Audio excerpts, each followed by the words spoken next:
Bagged Ari. How do I ask a girl out without ruining our friendship? I wouldn't say I bagged. Okay, I married the love of my life. Put a ring on it. Wasn't. I don't think I bagged. You better. I mean, listen. It's a very loaded question because the person asking that could be someone who has completely gaslit someone into thinking they're only there for friendship and have actually been having romantic feelings, which is what most people in the friend zone have, quote unquote friend zone, have been doing. But if you think there's a mutual attraction but you don't have the first step, then it's different. So you really have to understand the situation. 1 second, I'm putting in my headphones.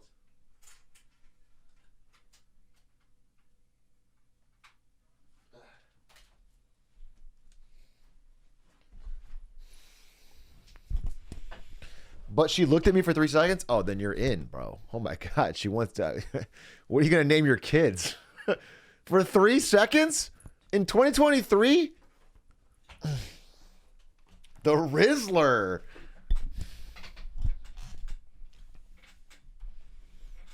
Most women don't find it creepy to be asked out. They find it creepy when the present is friendship. Yeah, exactly. I think one of the bad routes you can go is like faking a friendship, hoping it leads to a relationship. Like that's not a good way. Hey Big A, what do you got to do when you got to grind shit, but it's not shit you want to grind, bro? Almost everything you want to grind. No, everything worth grinding, you don't want to grind. Honestly, I think grinding is a loaded term. I think grinding is a habit, bro. And I feel like what you can do, and this is good for anything, is it's almost like a vaccine. What you want to do is you want to do a small scale version of something that you want to be better at. And when you do that, and it's small scale, you'll actually complete it. And then your brain is trained to think you can do it. You want to build up confidence. Atrioc hates Hitman Sag. I love Hitman. Honestly, I'm going to show you guys. I went fucking insane last night. I'm honestly, speaking of grinding, I truly am in full-on grind mode for beating a Spectacore right now. And I want to show you something I did last night that was fucking crazy after that run didn't make it. It's LGBTQ month, boo the straight talk. No, this is half bi talk. Sorry.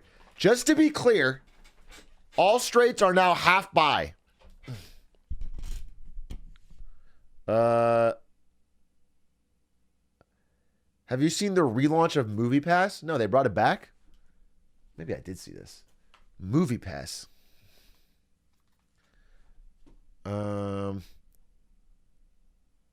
It's homophobic to beat a Spectacore this month? No. It's very pro pride to beat a Spectacore. So build up enough of yourself before you get in a relationship. I think that's almost too generic and too widespread.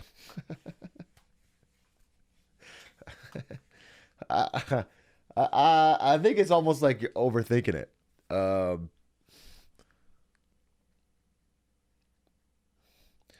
Atrioc, why does your hair look like a kiwi? It doesn't. Perhaps. Maybe that's the answer. We've been friends for years, and I never had feelings for her till recently. Interesting. Yeah. I mean, I guess the best answer is non-committal honesty. Don't go like. I mean, you could just be like, "Hey, I don't know. In our recent hangouts, I've started to develop feelings. I'm not super pressed on it. I'm not like super tied to it. But I wanted to know if you have any thoughts." And if she's like, "No, I don't really feel that way," you go, "Okay, no problem." And you could probably be casual about it and back off. The problem is coming in with the idea of like expressing your deep, long lost love, and like if this has to work out, or that I think I think just a little bit of confidence. Me and my girlfriend of 2 years are breaking up tomorrow. Pog. I'm sorry to hear that. I guess unless you are breaking up and you want, I can't tell. I can't tell from your question if you're breaking up because you want to or if you're getting broken up with. And by the way, I've never heard of a breakup that's scheduled. What do you mean you're breaking up tomorrow and you know about it ahead of time? At like 12 p.m. you guys are going to meet up and break up? That's weird. Usually it does it.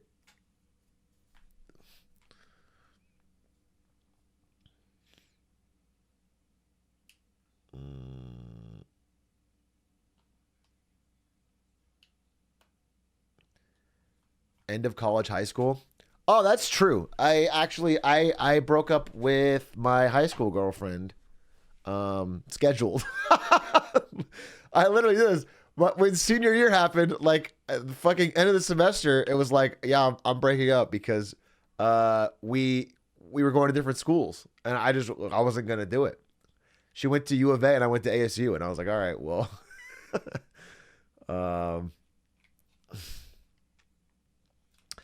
hey, Big A, do you know why the Discord ping is always come so late? It doesn't that late. Get over it. You should listen to Bistro by MF Doom. Bistro, MF Doom. Girlfriend, exactly. Listen, I think we're getting off track here, guys. The main thing to do if you're trying to get in a relationship, and this worked for me, so it will work for anyone, is to play hundreds of hours of League of Legends. You will find your soulmate. It does work without fail. Put in the hours. Put in the time.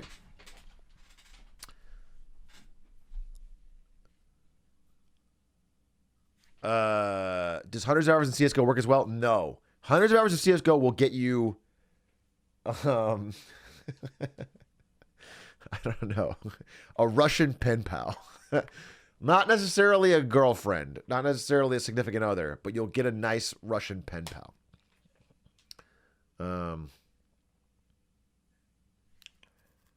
Romantic. Does Dota work as well or just League? Everyone knows Dota doesn't work. No one who's ever played Dota for 1,000 hours has a significant other. Everyone knows that. It's too dark. I feel like if like fucking Trotsky was alive today, he would be a Dota player. Do you know what I'm saying? Or like Karl Marx would have been a Dota player. I feel like if you're gonna write fucking long novels, treatises on society and be alone from the world, Dostoevsky, yes, Dostoevsky would definitely grind Dota, 100%. They would be hardcore Tarkov players. I've often thought of, Summit 1G as the modern day Karl Marx. What about StarCraft? They don't have the chutzpah. Marx would have hated Bloons. The commentary on capitalism is against his values. What is the commentary on capitalism in Bloons? Isn't it sort of like an egalitarian society where all the monkeys work together and share a common currency to fight a common enemy? It's not like there's like a fucking Tom Nook monkey that's upcharging you to buy, like a balloon chipper or something. They're all. You guys are saying banana farms and banks like people in a communist country wouldn't eat or have to move money, or like it's who owns it. It's the ownership is the problem. Communism is when bank farms.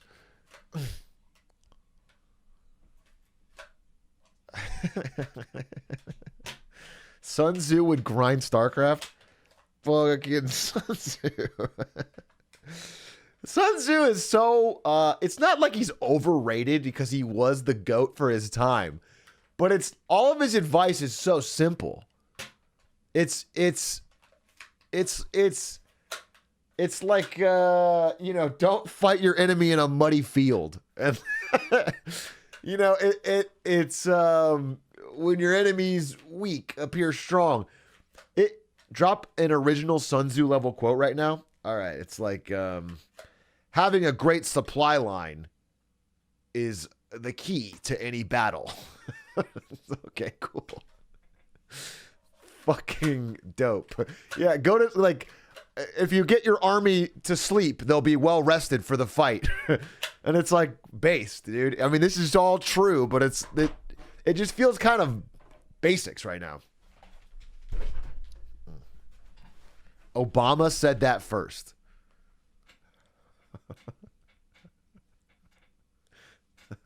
No, he didn't.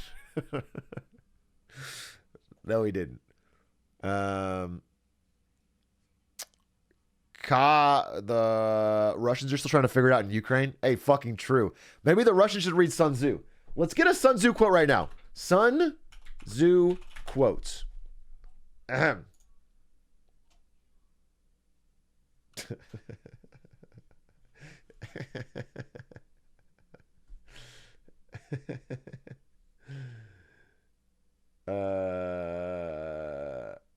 If fighting is sure to result in victory, then you must fight.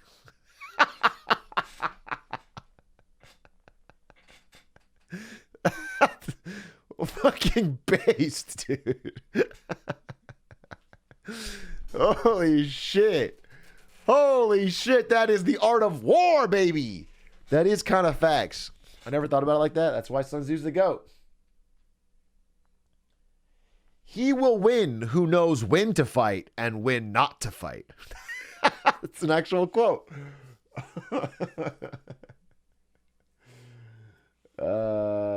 If you are far from the enemy, make him believe you are near. Like, okay, cool. Yeah, all right. I mean, I fucking get it. Another day, another dollar. Make the taxman holla. That is a Sun Tzu original. I studied Sun Tzu to play strategy games better. Yeah, it's not helpful. What's up, Yeti? What's good, King? What are you up to? Exor, what's up? Mashed Corn, what's up? Fish Bish 9, what's good? To be fair, there were a lot of idiots in Sun Tzu's day. No, I just think like someone's got to write down the basics, you know?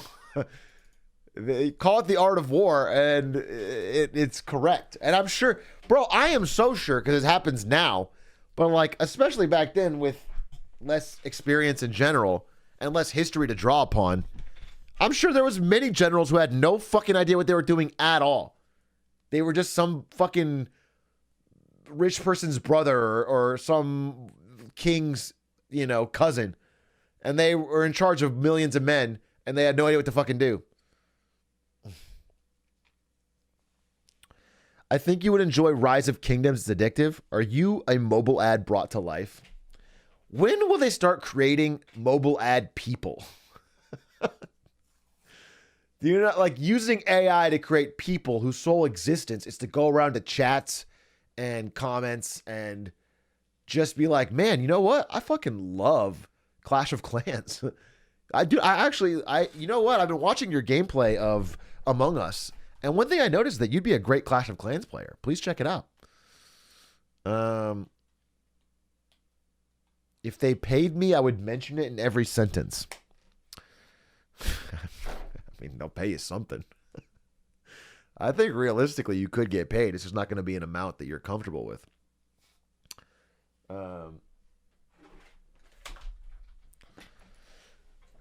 Gotta put hashtag ad in the message, otherwise you aren't getting paid. No, hashtag ad is like, companies hate it and they try to like avoid, they try to make you.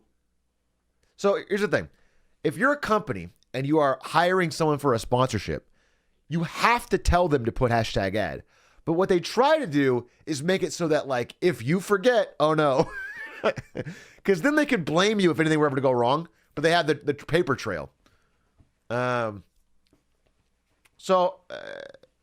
Yeah, they try to find every way to do it. And the influencer doesn't want to do it because it makes the engagement worse. So everyone involved doesn't want to do it except for the FTC wants you to do it. And so they try to do it. And so many times, especially in the fashion world, they ignore it altogether. There is so many Instagram, models or celebrities that'll have like they will use products they've clearly been paid to use and won't put hashtag ad.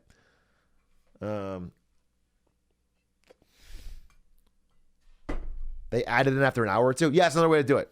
Is they post it, get all the engagement, and then later on, even a week later, they'll add the hashtag in. They'll edit it in. So they're safe if anyone investigates, but like all the engagement's already been gotten. When you were in NVIDIA, did you also hit the ad? Yeah, that's why we came up with, that's why we did the green out. The green out is amazing because changing your profile picture and your banner did not require you to put hashtag ad. And so we got all these sponsored influencers and they didn't even post anything. They just changed it. And so we got this viral engagement and no one involved was like putting hashtag ad. Green out, nah, I'm going to get this lean out.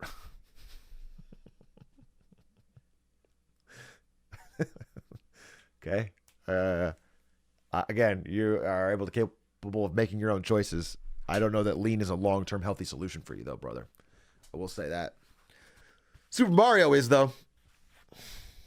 Hitman today? Yes, absolutely. So let me show you real quick. I'm not going to play Hitman right now, but I do want to show you that I went a little bit fucking nuts last night. Because I wanted to know, first of all, my splits for a Spectacore were wrong. He was actually a little bit slower than my splits. And I wanted to see how close I was. And what I found may shock you. I have speedrunner brain rot. Yeah, I wanted to see how close I was, and I wanted to see where I lost time. So look at this. Spectacore hasn't even seen this. That's a bit embarrassing. What I'm about to show you, by the way, is this is 11:30 p.m. last night, right before bed. Okay. I made this. I made this chart, bro. And I wanted to see where the fuck I was losing time. And so what I found out is I had this fucking 317 Sapienza. I also found out though that I just got unlucky. Straight up. I got 5 different four targets. He got it twice. 2 to 5 a Spectacore. Wait till I get the fucking RNG of no 4 target maps. It's going to be fucking crazy. But anyway, he did. So when I retimed it, check this out.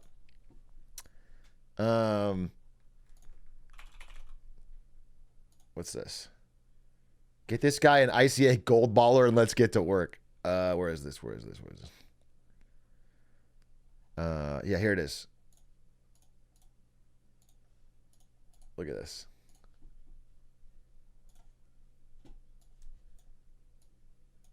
How do I... Yeah, wait. Okay. Wait. Oh, God, I opened it in Bing. God, I love Bing. Thank you, Microsoft, for your eternal creation of Bing. So this is a screenshot of our timers during the load screen frozen as we entered the last syndicate. Oh, wait. Hide the split. A Spectacore. 43 minutes loading the last syndicate. Me, 42:55. I was actually 5 seconds ahead going into the last mission. I was behind. I was actually ahead. So I had to fix, which is crazy. That's insane. Last syndicate. But to his credit, his last syndicate was a 32. It was his fastest run in the whole thing. Of all 18, he got it in 32 seconds, which is actually fucking correct. And mine was a minute 30. This guy needs a job so bad. I'm actually working like crazy. What I have been doing with the games marketing class is I've never tried this hard at a school or class type thing. I will say. And then also, of course, the stuff I've been doing to help, which I'm doing a video update on, so I haven't talked about it, but it's been extremely successful. I'm talking about that in the video.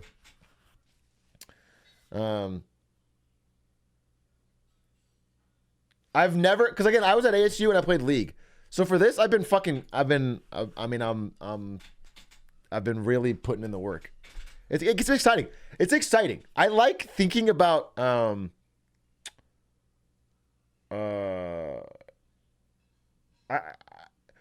scenarios I haven't thought about with games marketing. I've never worked on marketing for actual games, and so it's an area that's interesting to me, especially indie games, because when you think about it, just zooming out a bit, indie games are like one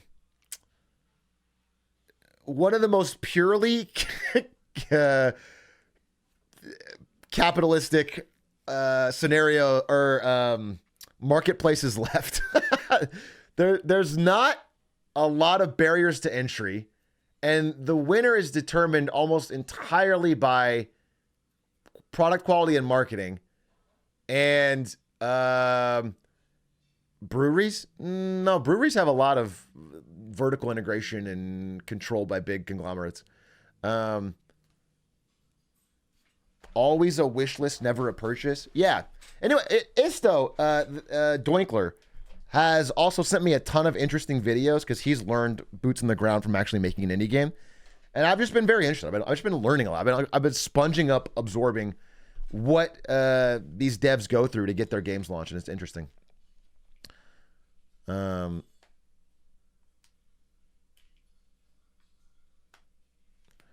is this? What the guy said something funny and I lost it. The fucking story of a Twitch streamer. All right, we're gonna watch. Where is it? You said, I don't need a class in games marketing. It's simple.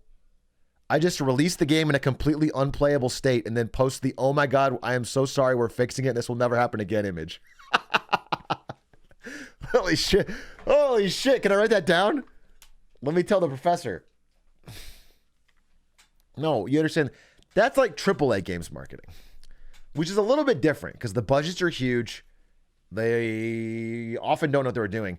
But the thing is with AAA games, there's like usually a big enough franchise at stake. They can kind of, they use that to get a baseline. But with an indie game, I mean, like 10,000 indie games released like every day, and most of them get zero traction. They get no plays at all. So it's this, and some of them are even really good. It's a pure matter of like, how do you find a way to make your game have a hook, grab attention on the internet versus infinite other things people can do, and build a sales pipeline off that. And it's interesting. It's an interesting challenge that like a lot of people are trying to figure out at once, and is always kind of changing. Why are indie games always better than AAA? I don't think always, but I think in general it's because the indie games that you see are the winners of a pyramid of thousands of dead indie games. They're the ones that fought through this fucking, gauntlet to create the best of the best. You're seeing the best of the best. It's not like every single indie game is good. There's many, many bad ones.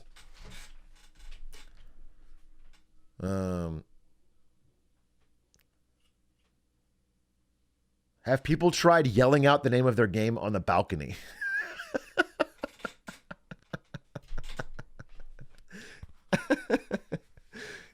Yeah, no, wait a minute. He's cooking. Let him cook. Interesting. Looking into this.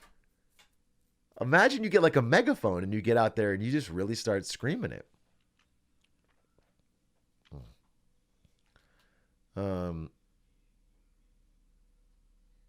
Get this to the town crier.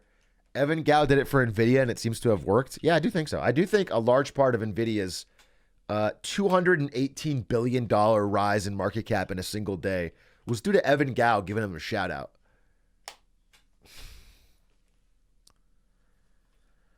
I would dare to say there are way more really bad indie games than good ones. That is true of anything. It's the iceberg theory. You know, like 90% suck for almost everything. That most things suck. You know, and then there's like a percent that's like they just get above water and they're good, and there's a few that's like excellent. Oh, it wasn't an aware moment, except Atrioc. But, I didn't hear about the iceberg theories except for Atrioc chatters, who are 100% flawless. Do you see NVIDIA's stock jump as a long-term fixture?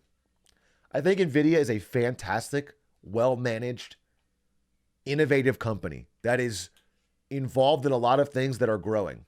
I also can at the same time believe that many actually 7 tech companies right now are historically overvalued. And there's a bit of a flight of money trying to get in to find a safe haven in a scary time.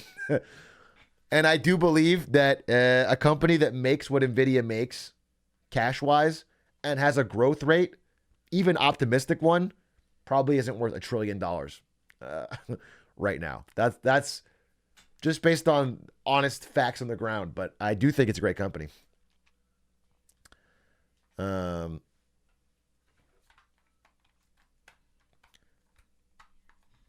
So we should short NVIDIA. Oh, no.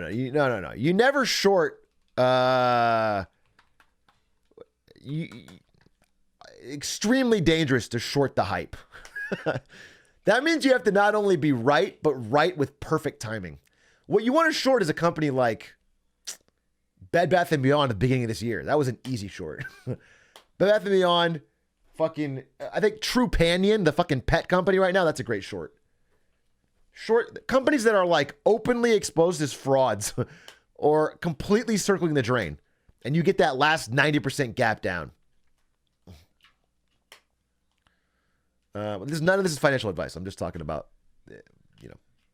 smart people that I listen to. AI will make or break NVIDIA depending on how much they continue to invest. That is a completely nonsensical statement. How is it going to break NVIDIA? What is that? Are you just trying to, what does that mean? They're just a GPU company that is riding the wave of AI.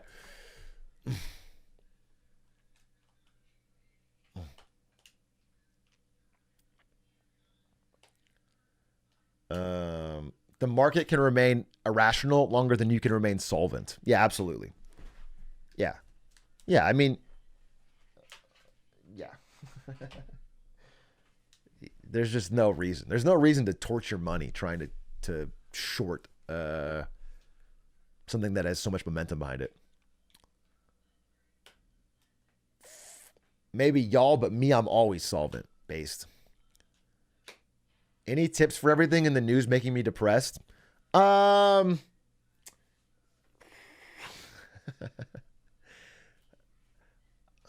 I say this? I mean, I honestly, to be honest, straight up, I would say probably read less of that type of stuff. Like, especially if you're reading like short form, bite-sized Twitter headlines or whatever. It's just going to be things trying to grab your attention and make you angry or upset, because that gets clicks. I do think I have this weird balance where I'm trying to balance, like, I want to keep people informed of what I think is a very interesting time without over harping on negative aspects. Just save your money, get better than it. Yeah, the best advice I ever got and that I think I would ever give is, like, whenever possible, try to avoid debt, man. Try to keep debt low. It just gives you so much freedom. I mean,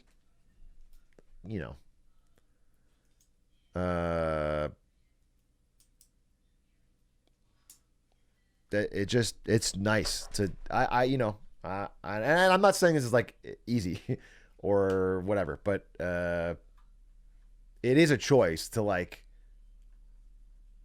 you can definitely make choices to make it less. Freedom to get more loans. Yeah, exactly. I'd be happier with less debt than the scared money don't make money mentality.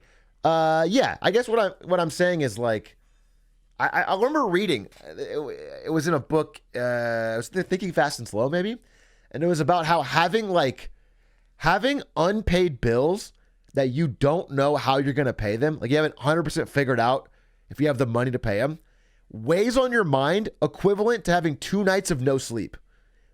So if you have like a I don't know, a student loan payment coming up or a fucking car payment coming up, and you're not 100% certain how you're going to pay it yet, it's like 2 months of two nights of no sleep. And that's fucking scary.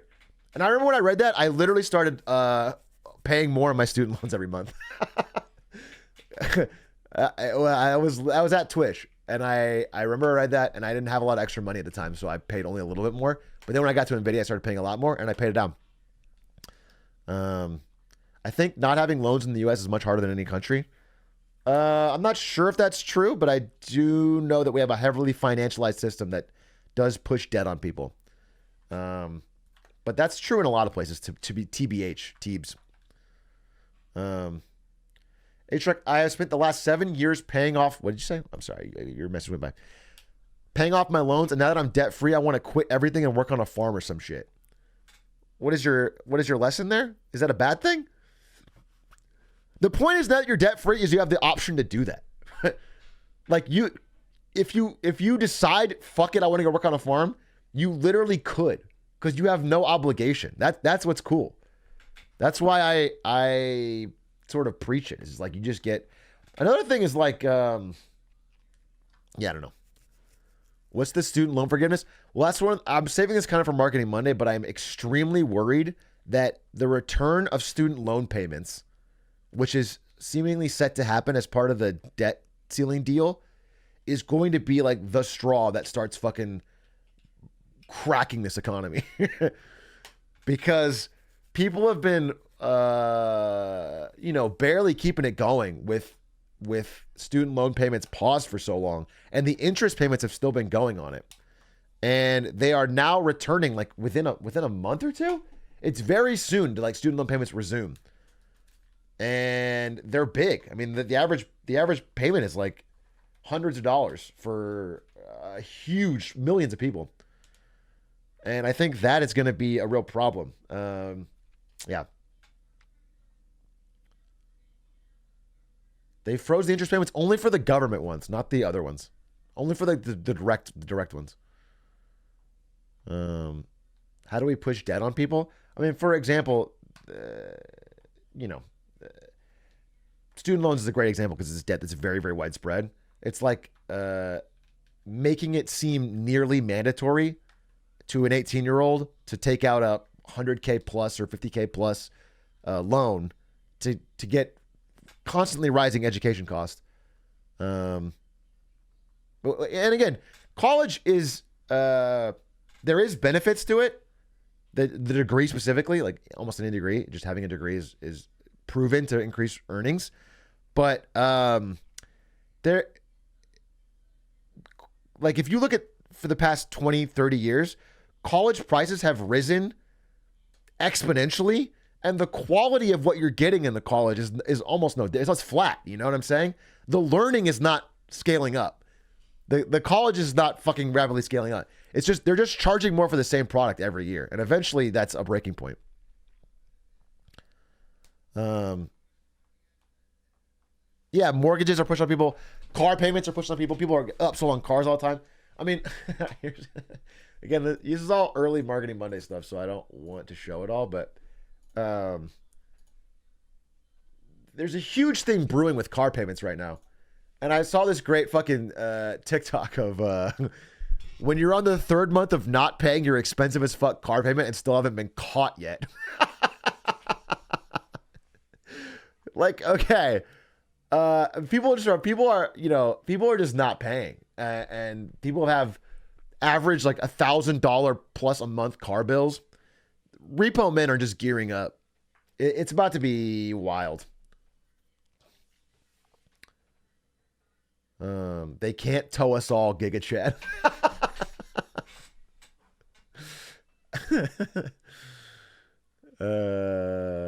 Repo Reaper, is that a TikTok? Is that a guy? Put all the debt on one person, then kill them. Christianity. I like that. Let's bring back Jesus. Blame him for everything and then kill him. Who is dumb enough to have a 1K car payment? Like fucking 13% of Americans, 23% of Americans, something like that. Repo Reaper is a real person? All right, let me see. Repo Reaper. What is this?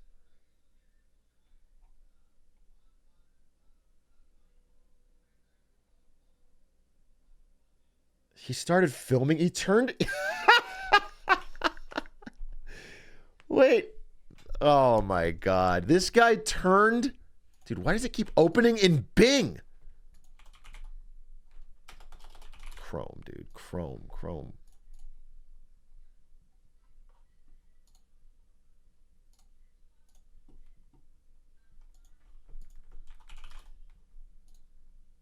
Starforge. It's fucking, the Starforge is default Bing. I'm sure I could change it in 1 second though, and I haven't, which is my fault, I guess. Okay, let me see. Oh, dude, I actually don't know my fucking TikTok account. Oh, because I gave the password to the guy that was managing it. And it was like fucking... Oh, it was like fucking... I don't want to say it, but it was like, you know, fake password 123, you know, it was like that. Okay, well, why do I have to log in to watch only one Reaper? That's the real question. Okay, I have a better plan. I will look at the... Oh, I found him. Oh, he was banned. Repo Reaper got banned. That's why I can't go on it. Interesting. Okay, but you know what? There's definitely...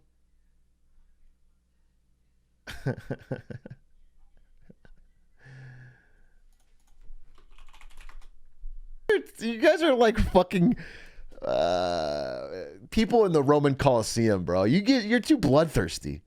I don't like this. I don't like that we're celebrating somebody who made a payment they couldn't afford and now they're getting their fucking ability to get to work taken from them.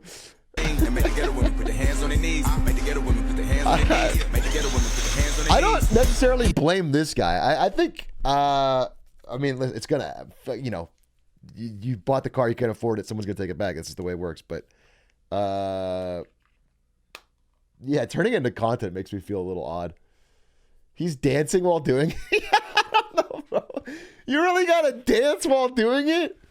If it was like, listen, if every car that I was seeing was like a fucking tricked out Mercedes S-Class from somebody that way overbought to flex, then I could sort of get like the, you know, all right, fuck you, buddy. Like, don't take out a, like, but when he's repossessing like fucking Priuses or fucking Civics, and it's like, it's like, oh, all right, these people just like can't make their payments. It's a tough time. We have inflation right now.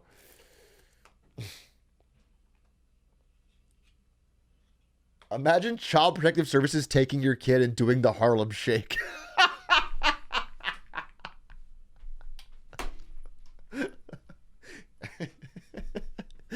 You're an unfit parent. Hey, say hi to TikTok. Whoa, you'll never see your kid again. Yeah, it's fucking crazy. That's crazy. That's, you guys don't see it like that. Doesn't come off. This doesn't come off as odd to anybody. Repoing is fundamentally evil. Okay, buddy. If you don't have repoing, people would just not pay for their cars. Do you understand that people would just not pay? So there has to. It's not fundamentally evil.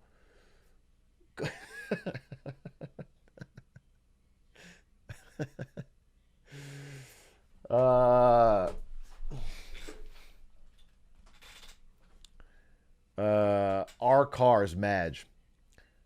Okay, but you understand that if people didn't pay for their cars, then they wouldn't even they wouldn't make them, or they wouldn't even offer the ability to get them, because they would be under. Because if they knew they couldn't repo, the only people that could buy a car, people that had excellent, insane credit.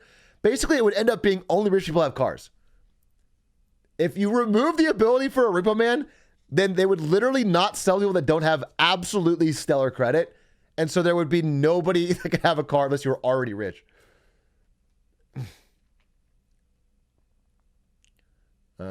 Sounds like we'd have walkable cities then. You'd have people getting run over by the wealthy like it's fucking mid-century France.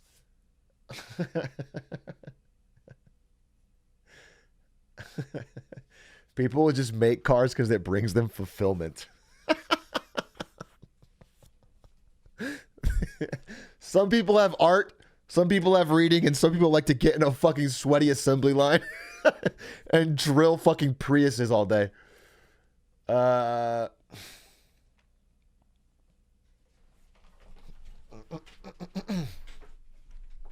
guess actually Punch does do that unironically in a video game. Punch literally does play a car mechanic on stream at 6 in the morning. So, who knows? He loves it. Pinky promise you'll pay back your loan? Yeah.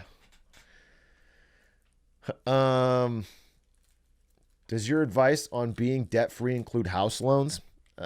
Mortgage is a little bit different because there's almost no way, unless you're fucking born mega wealthy, to pay that entirely in cash. But I do think, being semi-reasonable and intelligent on what kind of loan you're taking out, what kind of house you're buying, not buying more house than you can afford, not taking on payments that are going to cripple you, having a reasonable plan to pay it off. Yeah, those are all important things.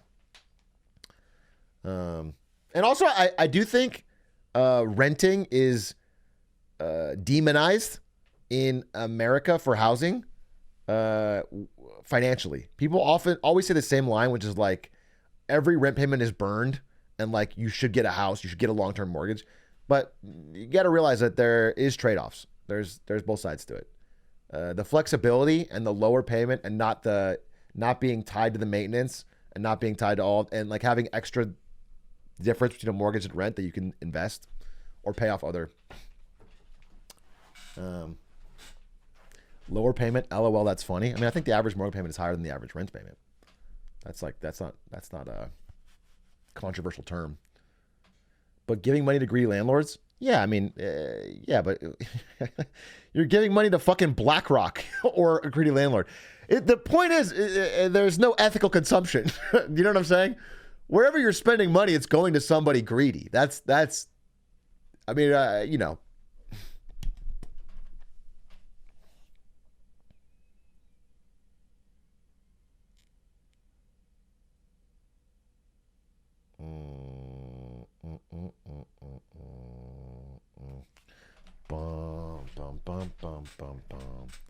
Increased risk if they increase rent. What do you mean? Increased risk? You mean risk of your rents getting raised? Yeah, I guess if you're thinking of yourself as someone who could never move, the point is if you're capable of moving, then that is the flexibility trade-off. Renting can be cheaper than buying because of depreciation, opportunity cost, all that, cost of capital. Yeah, I'm just saying it's never talked about, but it really is pretty marginal. Yeah. It depends on your location and what kind of deal you can get. But the idea that like buying a house is always the best financial choice is not true. That's what I'm saying.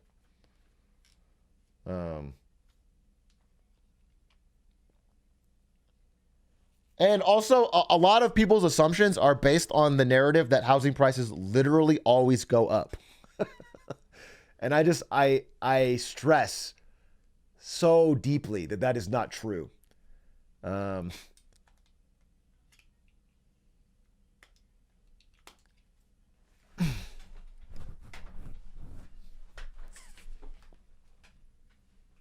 There was a guy I was listening to, I forget his name. What was his name, dude? Very interesting guy. And he was talking about how in 2005 and stuff, he was going around on radio shows and just talking about people's mortgages and everything. And he was talking about how, housing prices don't always go up. Like, you can't make that part of your necessarily assumption. And people on the radio shows were like, oh, yeah, when have they not gone up? And he's like, well, it doesn't happen very often. I mean, generally they do. But you'll have these events where they don't, and then you'll lose a ton of value very quickly. And they were like, oh, when? And he's like, well, the 1930s. And they all made fun of him. They're like, the 1930s, that's forever ago. The 1930s were in 2005 and they've been going up ever since. But then like immediately it happens. Like they're not like, it's not like it happens every fucking 2 years, but it happens. And you can lose 80% of your, you can lose all of the value. So 1930s, 2007, and we're in a crazy spot right now. The thing that's so interesting right now is that like we should be seeing more house price declines because mortgage rates have gone up and the payments are getting so high, people can't afford it. But housing prices are kind of they're flat right now. They're flat to a little down, mostly because there's literally no supply. People are not moving. They're not putting the house on the market. There's a huge amount of 30-year-olds, to be honest. There's a huge glut of 30-year-olds, 30, 31-year-olds, all these millennials who are in their prime house buying years that want to buy at the same time as there's low supply. So everything else is like would kill the market, but that is holding it up, and it's a weird dance.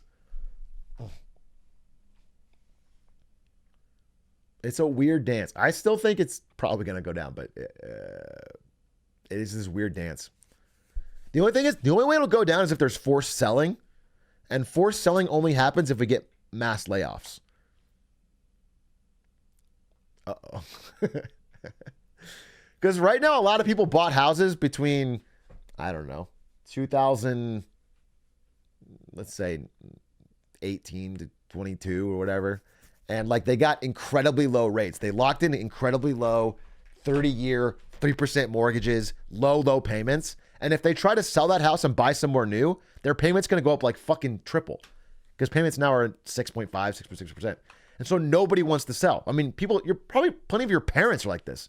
They have houses on long-term, low fixed mortgages, and they cannot sell. They can't leave. What is forced selling? Forced selling is when you lose your job and you need fucking money and you can't make your current payment. And you have to downsize somewhere more affordable.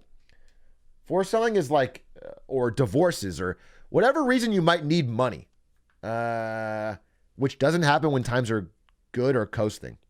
But mass layoffs, high unemployment, that'll cause forced selling. And then when you see forced selling, again, if there's 10 houses in a neighborhood and they're all worth $1 million, they all go for $1 million, and then one person, but nobody's actually selling, and then one person can't sell at $1 million and they sell for $800,000, every other house in the neighborhood gets marked down. So that's, 200,000 times 10, that's $2 million of neighborhood value wiped out.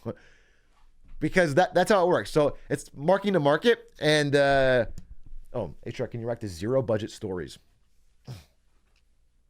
What is that?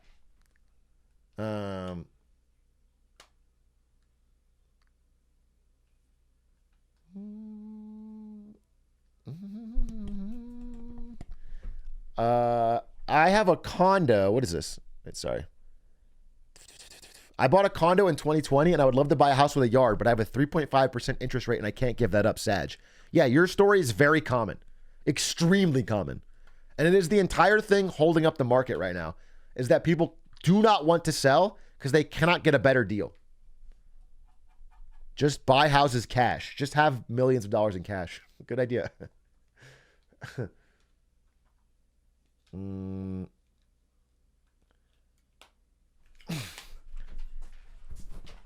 I've been rental shopping lately and I've noticed a trend of single bedroom prices. Wait, see this again? Single bedroom prices going down while everything else is going up or even. Thoughts? I don't know if there's a larger trend there. I don't know. I haven't heard anything that's specific to single bedrooms. I do know that rents are starting to go down because people literally can't afford it. Will it be better to be renting if there's a crash? Yes, of course. Of course. If you're renting and there's a crash, then you could buy for cheap rather than buying during a peak and then being stuck, right? That the bad situation would be if you were paying a mortgage that is completely underwater, which means the entire thing is worth less than the house, which is what happened in 2007. BlackRock outbid me. You are not the only one, brother. Although they're probably going to take a big loss too.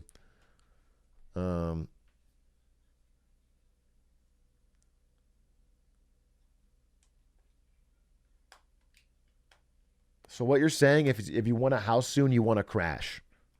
I mean, yeah, everyone has been saying they want the housing crash so they can buy a house. It's a very common thought. The only thing that I've heard is that, like, okay, people think about it as if all else was the same. They basically are saying, I want prices down, which is true. But for that to happen, what is likely going to happen is like a big, deep recession, which means like jobs will be less available, which means pay will be down. Do you know what I'm saying? So a lot of people that are like, I can't wait for a housing crash are not thinking about how like, oh, I'm going to have a tough time getting that raise that'll get me to buy the house.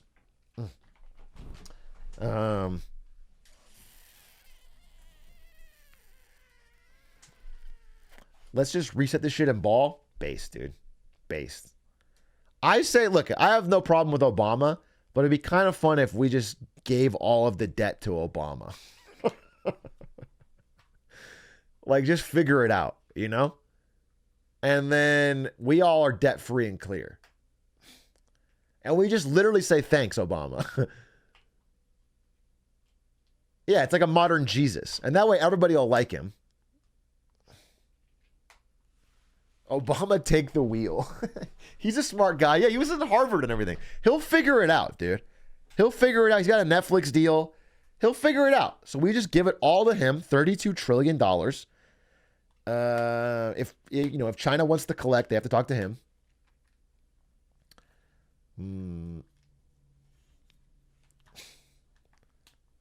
Give it all to FaZe. Fucking FaZe couldn't hold the debt of a local Dairy Queen, bro.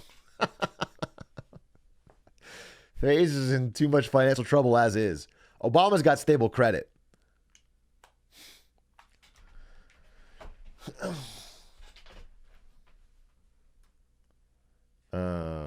Give it all to Blizzard so we continue to say Blizzard bad. I'm very interested to see what'll happen with Blizzard Activision, because the US still hasn't weighed in on whether they're blocking the merger or not. The UK said they're blocking it, and the EU said it's okay. And based on all normal logic, if the UK says no way, we're not changing our mind, it won't happen. They just won't do it if one major country doesn't approve it. But like, it's such a big deal. I don't know. I have no idea what's going to happen. Why do countries block mergers? Because they have things. I mean, in the UK, it's called the Competitive Market Authority. Things that are like trying to stop monopolies. And I think they have a real reason to do it. I mean, for example, in the UK, many UK fucks, oi bruvs, are Sony gamers. And they will be materially hurt by having no access to, updated Call of Duty or whatever. And so they looked at it like, hey, this will hurt consumers. It'll restrict their choice. It'll give Microsoft a dominant play in cloud with no competition. Let's block it. I think it's a fair block. I'm generally against like $50 billion plus mergers. They almost always are for a reason that is like short term seems cool, but is long term bad for the consumer. One of my core beliefs is anti-monopoly. I love antitrust enforcement. I think it almost always works out. I think you could go right now and break up Google, like just make YouTube a separate company. And at first people would be like, oh, it's kind of annoying because they don't index searches well or whatever. But then YouTube would get into search and Google would get into video and we'd have competition and we'd have new websites and there would be better pay for creators. And just breaking things up in general. They used to do it like all the time. They used to walk around with a fucking sledgehammer and just break companies up. AT&T, just tons of companies. And they would break it up and it just works out in general. It leads to a fucking flurry of competition, new innovation, more jobs, IBM, Standard Oil. Yeah. But post Ronald Reagan, they just don't do that. And it's bad. Like everything consolidates to fewer and fewer companies that have all the power. And they've gotten better at hiding it. Like Amazon is the GOAT. Amazon is the absolute GOAT of being a de facto monopoly, but not really passing the cost on to the customer. But they pass it on in other ways. They pass it on to the merchants. They pass it on to like the small businesses. They pass it on to, they found a way to avoid like Amazon in the old days, monopolies of like the 1920s would have just monopolized online sales and raised prices. But instead, Amazon they lowered prices consistently, but they just squeezed the shit out of fucking anyone trying to sell things online, any small distributor. And so they avoid this antitrust enforcement, but it would be better for all of us if it was broken up. If AWS was its own company, oh my God.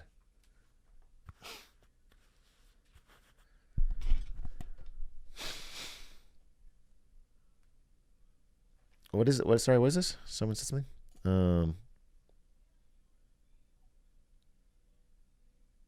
Are you going to play Humanity? Probably. Atrioc, what is your opinion on futures contract trading? I'm thinking of learning it. I'm thinking you are probably responding to an ad you saw on TikTok or YouTube. And I think generally, unless you are an experienced financial professional, getting into futures contract trading is not a wise financial move. It'll probably lose you money. It will probably lose you money. You should not trade oil futures. You know what's funny? Is if you trade oil futures and don't actually unload the contract, you have to find a way to take delivery of 10,000 barrels of oil. Like, you actually have to take the fucking barrels. You better get a fucking tanker.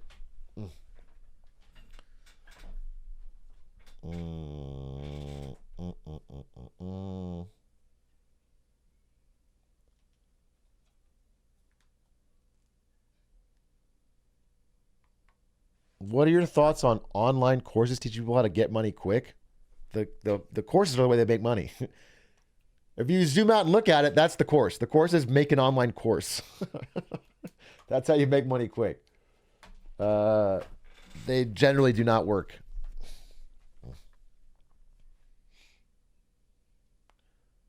What are your thoughts on the market efficiency hypothesis? Describe it to me as you see it. Are you saying, is the market efficient? I would say generally over the long term, not in the short term. Gifties? Robert Stacks Unsolved, they give the 10 gifties. Slack, they give the 10 months. Monsoon, they give the 10 months. Poggies, what's your opinion on me fumbling the job at Blizzard? Not too bad. I turned down a job at Blizzard, and I do not regret it.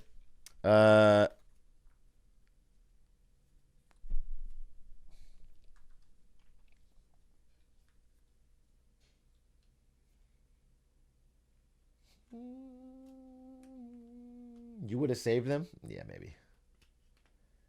Buy low, sell high. Plus, you can always reapply. If Blizzard is truly your dream company, you just fucking love Overwatch, you can't wait to be the guy that actually makes PvE, you can just, work somewhere else, reapply. It's not that crazy. Happens all the time. People do get hired. Have you checked out Martin Shkreli's Twitch channel? No, I have avoided watching Martin Shkreli, the guy that bought, I don't know, some form of insulin and raised the price. I don't watch his Twitch channel.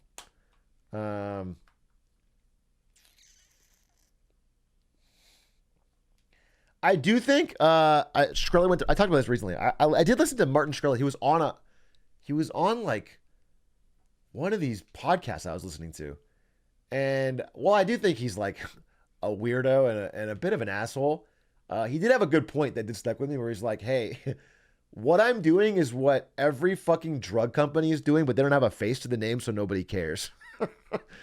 And I thought that was pretty. He was like basically walking through like, this is what fucking. I'm trying to think of the name of all these drug companies. And he was just like, this is what they did last year. This is what they did last year. Yeah, Sackler, whatever. Yeah. Pfizer. Yeah, Pfizer. Great example. He was like, yeah, Pfizer, this is like 10 drugs they did it with last year. I did it for one drug as a personal investor. It's not the nicest thing in the world. I made money on it. They do it all the time. But I'm a face, and I'm like in public, and I talk, and so everyone called me the fucking asshole, put me in jail. He was in jail for a different reason, though, which I don't remember. But I think that was worse. Are you referencing Martin Shkreli? Yeah, my general point is that, like, I think there's a lot of companies that use the boring shield to avoid scrutiny of doing consistently bad things. And the public is incapable of being angry about it unless there's a human face.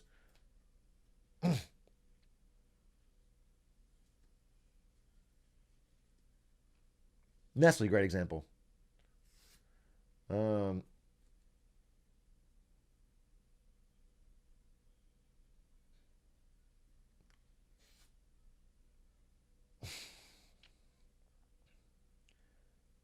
what are your thoughts on the Sackler family being awarded with immunity? What do you want me to say to that? Oh, it's Pog as shit! Yeah!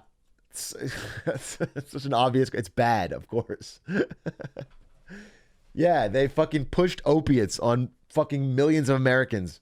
Got them hooked. Suffered no consequences. Made millions. Made billions. And they're not going to have any... That's fucking sick. Poggies, they beat the case. No.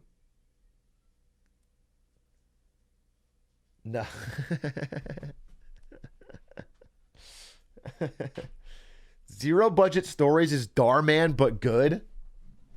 Atrioc 1.5 years sober. Congrats, Paytong. That's awesome. 1.5 years sober, baby. Good for you. I am currently on my 1.5 year of doing lean every day. Straight. So I'm balancing you out. So we're both... I got my chip today. It's a little fucking picture of Sprite on a chip. Dirty Sprite. The yin and the yang, yeah.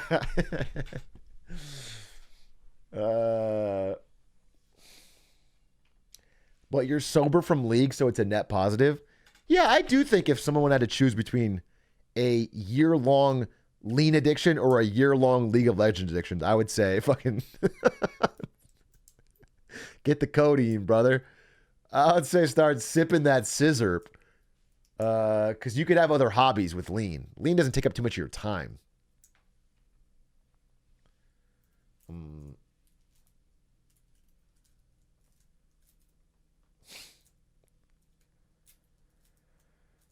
What do you think of Biden saying he'll raise the debt limit?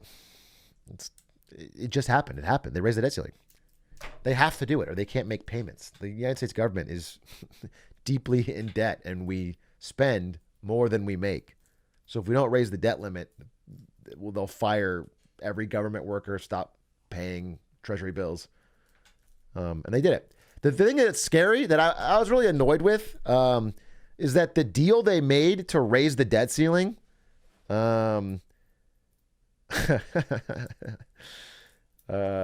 unpopular opinion of mine, but one of the good things that I thought Biden passed probably a year ago was getting increased funding to go after wealthy tax fraud. The IRS had actual funding and could go after people, especially people who are abusing employee retention credits and all that.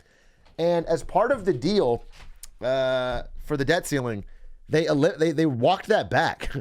So the IRS is now super defunded again. It can only go after basically W-2 earners.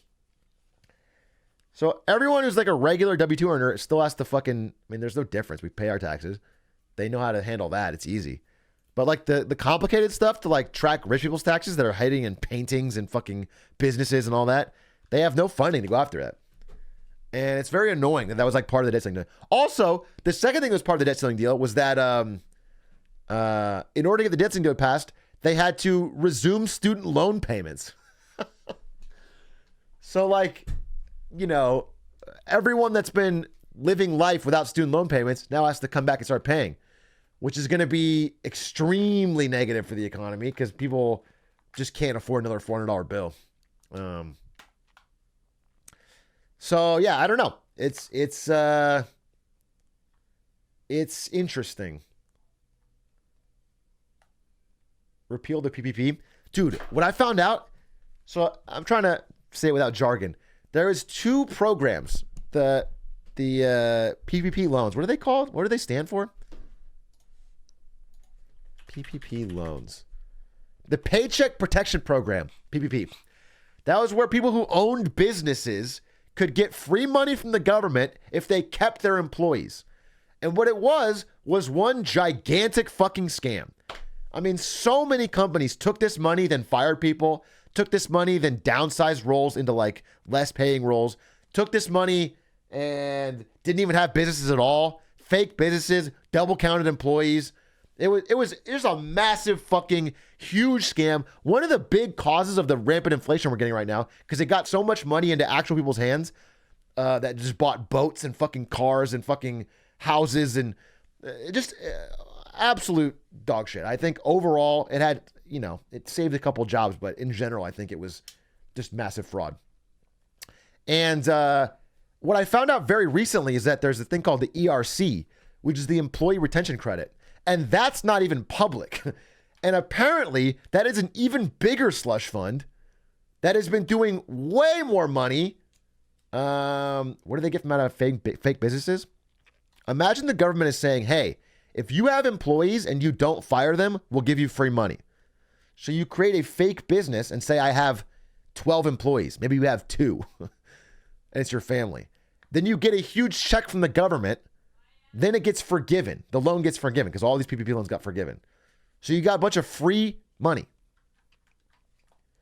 And that money is not used productively. You use it to buy a fucking boat or something. But the bigger one is the ERC, and that's being used by like bigger companies, and it's not public. PPP was at least public, so you could find people who did it and shame them at least. ERC is hidden, and I think the level of fraud there is crazy. And now there are companies that have popped up that are like ERC like guide companies. So like, let's say you're a small business. You go to one of these companies and they just basically walk you through how to defraud the government. And they take a cut. It's fucking crazy. I mean, these things are popping up all over.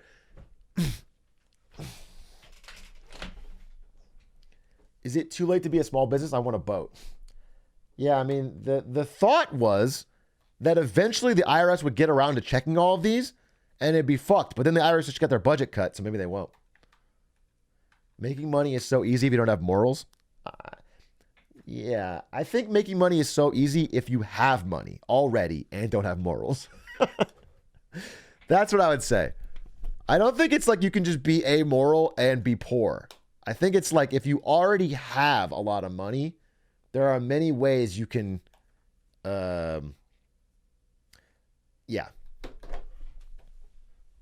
accumulative advantage. Yeah. I don't got morals for shit and I'm broke as hell. What about Walter White? Checkmate. Yeah, true. Facts. Walter White did do it. I actually ended up with almost no money. Right? So, net. By the way, if you've seen Walter White, I'm looking for him. Okay? He was my chemistry teacher and I thought I had an idea where we could cook meth together.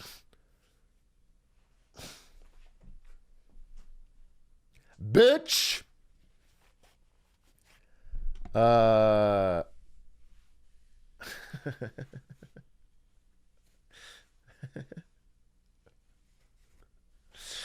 mean, at least Walter had meth and a friend to cook with.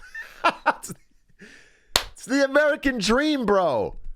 The American dream. We don't ask for much. A single RV, a friend, and some meth. Is that too much to ask for, Biden?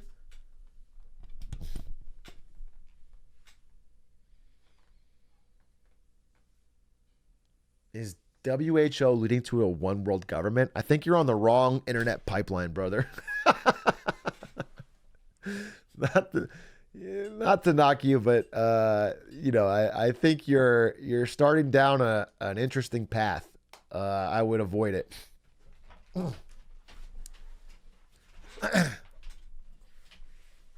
I think people are trying to scare you.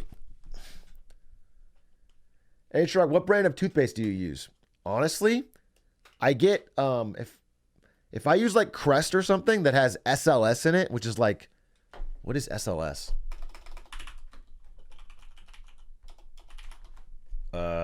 Sodium lauryl sulfate. It's like a fucking detergent they put in toothpaste to make it foam more. So that it looks like it's doing more. It's literally, it does nothing for your teeth. It just makes a bunch of foam bubbles to make it so it looks like you're fucking, and almost every toothpaste has it. And it's fucked up. It strips your fucking gums. And it's in like every toothpaste. And when I use that, I get sores in my mouth. So I have to buy special toothpaste. Actually, I just use Tom's generally. Tom's doesn't have it. Yeah, it's canker sores. Yeah, you can get ulcers, all that stuff. It's terrible. So I don't use I use fucking Tom's. Was it illegal for you to invest in Nvidia stock when you're working there? No stupid questions, so I'm going to just answer honestly. No, of course not. No, of course not. I was paid in shares. A huge part of my comp was getting more Nvidia shares. It is illegal if you have material knowledge of what's going to come next for a company to like sell on that information. Like if I knew tomorrow that Nvidia was going to pivot to becoming a fucking, I don't know, horse armor company or something, NFT company, yeah. Then I could a bakery, yeah. If Jensen was like, you know what, I think we're gonna get rid of all this AI stuff and we're gonna become a bakery and we're gonna become Jensen's Bakery, and we're gonna sell fucking big green lobs of bread. Then if I knew that ahead of time and I sold all my shares, that would be insider trading. But what they do in practice is they give you these blackout windows, which are around earnings. So every quarter, a company will report their earnings. They're like, hey, this is how much money we made. This is our plans for the future. This is what we expect to make in the future. Here's our product announcements, whatever. And after earnings, you can sell. Before earnings, you can't sell because you probably know something. So I just couldn't sell on certain blackout dates, which will be 2 weeks or whatever. But to be honest, I never sold. For my entire time in NVIDIA, I didn't sell shit, which was like one of the best financial decisions I ever made in my life. Because my boss told me to sell. My boss is like, yeah, I just sell it the second I get it. That way I don't have to think about it. And I was like, I'm lazy. And so I never sold. And so I held. And then I sold literally at the peak of the tech bubble for every other tech company but NVIDIA. I actually lost money because I could have waited till now, I guess. And I sold like 75%, like 3/4 of my holdings at around 310 in November of last year. Because I thought Evergrande was going to crash the world economy, which was wrong, but lucky timing. And then AI bubble, NVIDIA back again to around, I don't know, 400 now almost. So I have my last 25% that I'm thinking of selling.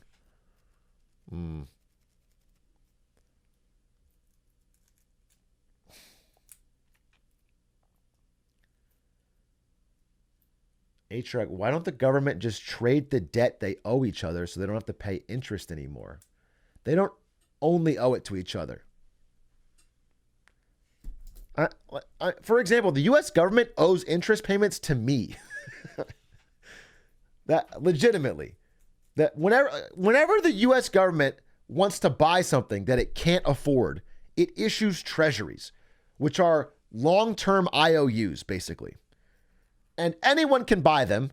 And based on the market, they'll offer different percentages of interest rate return. Right now, they're offering very good return, which is like 5% plus a year. So if I give the U.S. government, let's say $100,000, and they're going to pay me 5% interest on that every year, and then pay me back after X amount of time, that's the payment. So when our government takes tax money and pays out interest payments, it's to people like me, it's to governments, it's to pension funds, it's to banks, everyone that has bought these treasuries. Would that be impacted by the debt ceiling? The debt ceiling is the right of the government to issue more of these IOUs. So if the debt ceiling doesn't get raised, they can't do this anymore. And because our government costs more to run than we make, we're fucked if we don't do that. So they raise the debt ceiling so they can issue more. They're doing it right now. Once they raise the debt ceiling, they're going to issue a bunch more of these, and you can go buy them. And banks are going to buy them, and and governments are going to buy them. It is a bit of a Ponzi scheme, honestly. But all fiat currency is a bit of a Ponzi scheme in all countries. And normally it works decently well if we don't fucking overwhelmingly print like we did in 2020, 2021.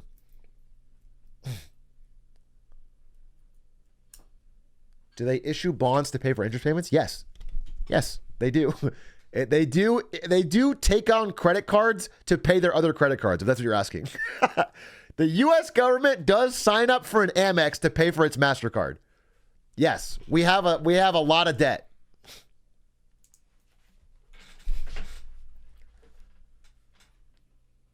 It has to break eventually, right? That's what they say. Yeah. That's what they say. A lot of people have lost a lot of money betting they can't kick the can down the road, but then they do it anyway. In human history, it always does break eventually, but you know, how do you know? When you can't predict the timing.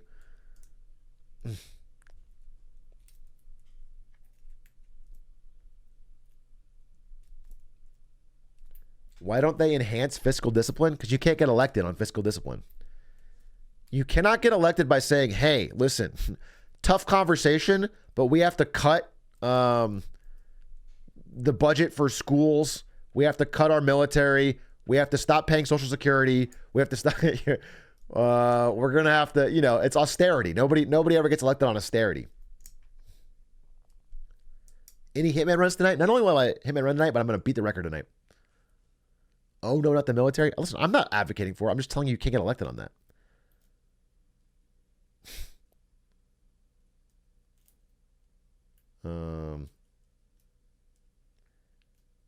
Could the U.S. crumble in our lifetime? I have no idea what you mean by crumble. I do and have, and you can clip this right now so I can get a I told you so and feel smart. I do believe we are going to have a recession in third, fourth quarter, first, second quarter of 2024. 2023, last half into the first half of 24, sometime in that window. In that window specifically, we're going to have a recession. Like an openly advocated unemployment rising. Unemployment actually fell today. They announced great jobs numbers, probably fake.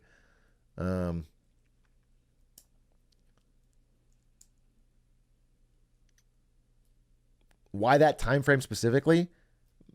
Again, nobody has exact answers. My thesis that I'm basing off smarter people that I'm listening to and reading and talking is that the return of student loan payments is going to be kind of the straw that starts breaking things, because people already can't make their payments on cars, credit cards. Unemployment's already like becoming shaky. The jobs that are rising are not high quality jobs. So there's more jobs appearing, but a lot of them are gig jobs or low wage jobs. And I think the consumer, which had a lot of money saved up from 20 and 21, is tapped out now. And so I think once you add student loan payments back on top of that, we start getting fucking repos. We start getting defaults, which has cascading effects.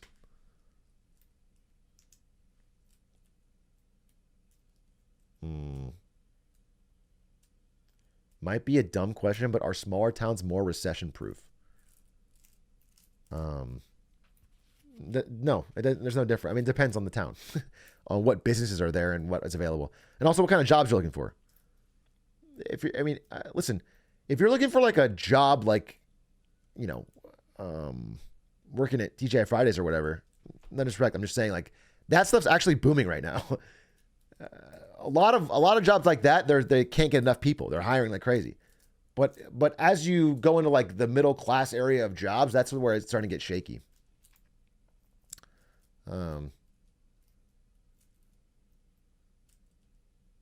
Hey, Atrioc, I'm 16 and I'm looking for a job and I'm looking forward to joining the workforce because everything seems absolutely perfect right now. I mean, I think if you're a 16-year-old just trying to get a job, like a summer job or whatever, this is a fine time. I'm sure people are desperate to hire you. You're fine, bro. Yeah, you're not trying to find a fucking stable job that can support a family and buy a house. You're fine. You're going to get...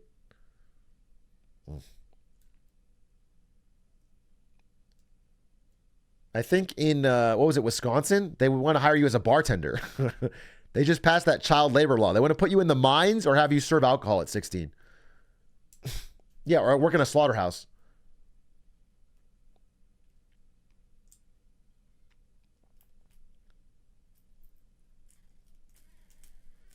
The children yearn for the mines. Bro, I would love to see an actual mining competition between the members of the Dream SMP. I would love Mr. Beast to kidnap them all, put them on an island, and the first one to find diamonds gets to leave.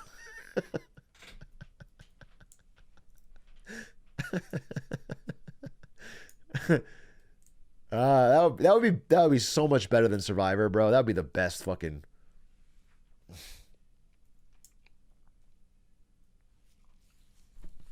Is 16 an hour okay for a senior in high school? It depends on your location. But that sounds reasonable. Yeah, maybe I'm out of date.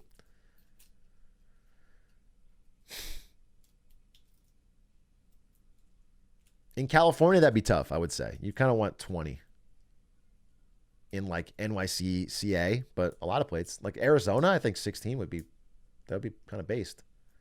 My advice is to start streaming Valorant on Twitch. Bro, I Spectacore the Gen Z Whisperer, dude. Yes. If you are a man between the ages of, let's say, 16 and 24, you don't know what you're going to do with your life, you haven't got it figured out, I guarantee, start streaming Valorant on Twitch. That will work it all out for you. That's gonna nail it. That is how you're gonna make your real cash. It is a smart financial career. What if I'm hard stuck silver? That's because you haven't quit the rest of your responsibilities yet. Once you quit school, quit your job, something to your family, you'll get to gold no problem, and then you're gonna be famous. This guy gets it. Dude, I remember the boom, the first esports boom. When I was in college, leagues started to pop up, and there were so many Reddit threads on our League of Legends of guys like, hey, I just hit gold. I think I'm going to quit school and go pro. Not even stream. Back then, they didn't even stream, bro. They were just like, hey, I think I'm good at this game. I picked it up pretty quick. I'm already gold.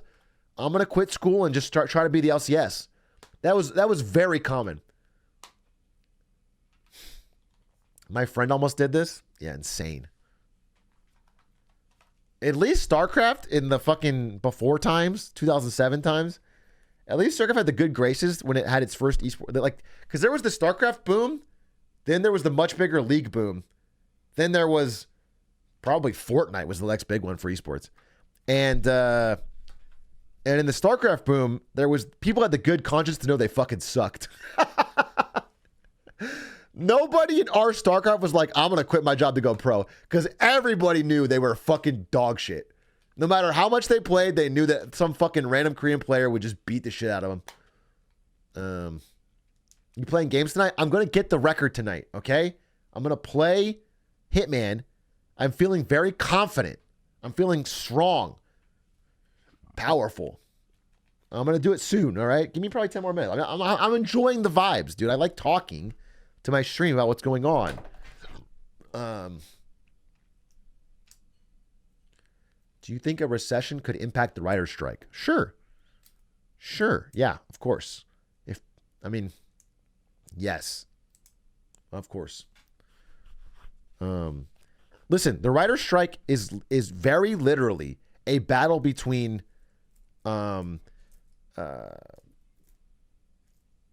media companies and writers over who can wait the longest before getting paid on new shows. That is the battle. And generally, the media companies are, they're sitting on piles of cash and might be able to wait longer. The bet of the writer's strike is that, like, Ted Sarandos of Netflix cannot live without having Stranger Things 4. Because Stranger Things 4 is very important. It helps boost Netflix numbers. It's a big deal for Netflix's quarterly reports. Wall Street's going to fuck up the stock if they don't get Stranger Things 4. That's the theory, right? And I think it's a strong one. And I think the writer's strike, they have power, especially if the actors join in. I would feel much more confident if the fucking actors would officially sign the strike and join in. They're thinking about it. They haven't done it yet. If the fucking SAG Actors Guild joins the writer's strike and they do it combined, that would be fucking awesome.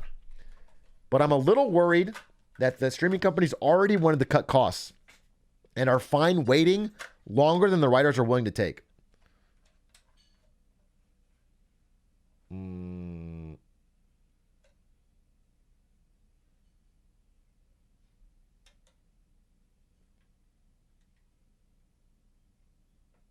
And like I said, I think the big question is whether they can find one company to make a deal with. That's the thing. If the writers can like get HBO or Netflix or one company to agree to a deal, the rest will fold because they don't want to be the only fucking network without new shows. But if they all negotiate as a cartel and they refuse to talk to the writers, that's the problem. If all of the streaming companies call each other and say, hey, we just don't negotiate, the writers will probably break first because they're human beings and they need fucking food. They need to buy cars and houses and move and get married and get divorced. And that's the problem is human beings are they have to live and corporations have tons of money and can wait.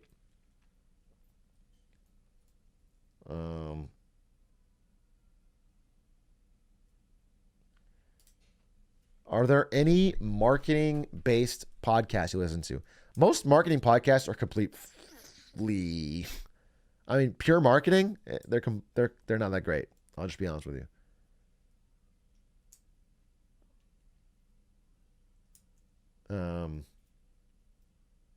Yeah, like Gary V and shit. Yeah, I've listened to a lot of marketing stuff. It's same with marketing books. Most marketing books are fluff. There's a few really good ones, but you want ones that have like some amount of data basis, not just like things that sound good, things that have some kind of data basis. And then yeah, connected to actual case studies. I think the best things I learned from marketing are from case studies, like things that actually looked at real campaigns in the real world and did they work and what, and if not, and why. Not just like theory.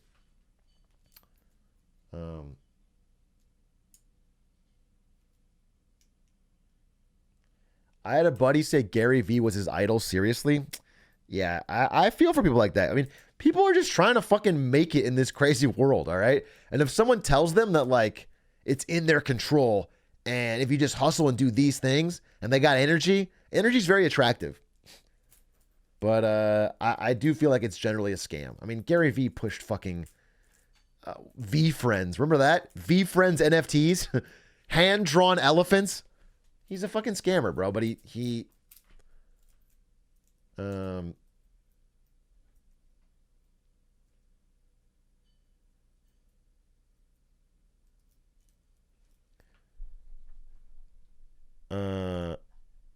what did you say? Hey, Atrioc, I want to major in finance and econ, but I don't want to be one of the 3 trillion HBS grads with an MBA. Okay. Just to poke a hole in that a little bit. If you graduate in economics from Harvard Business School with an MBA, there's not 3 trillion of those. That's a scarce commodity. I'm not saying it's guaranteed success or anything, but it's very close. That's about what you can get from a degree giving you a leg up. If you're only worried about financial success, if you think that's an option that you can actually get, wait, fuck, everything froze. Shit. Stories, thank you for the 12 months, by the way.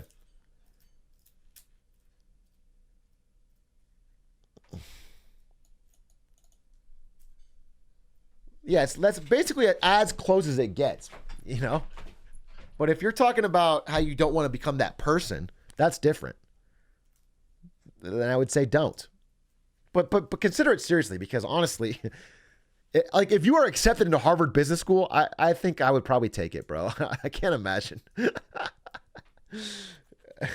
only way I wouldn't take that is if I got an offer from ASU.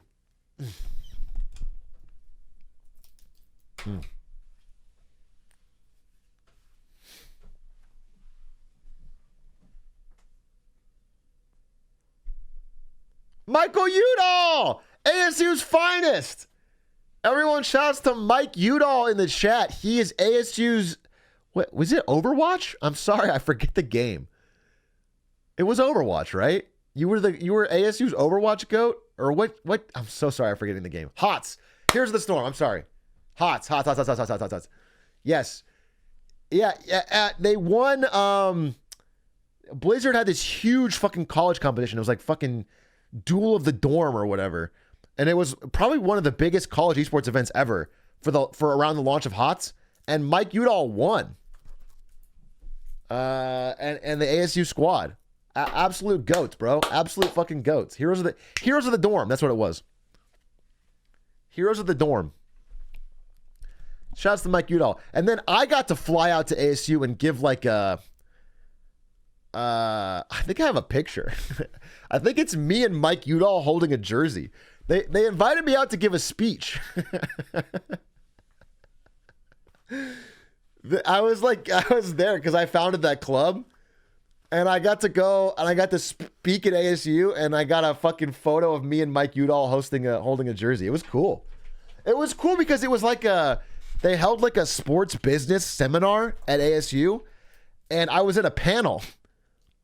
No, it was a lot of people.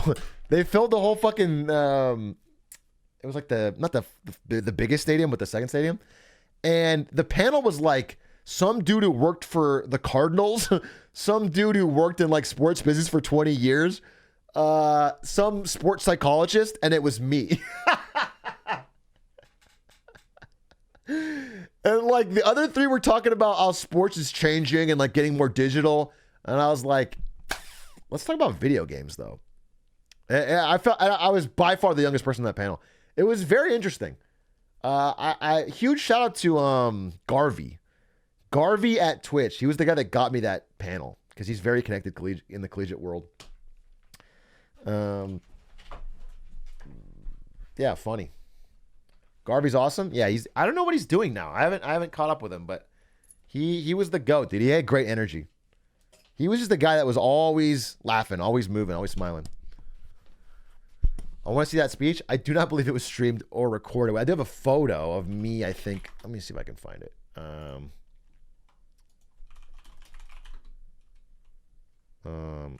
Let's see.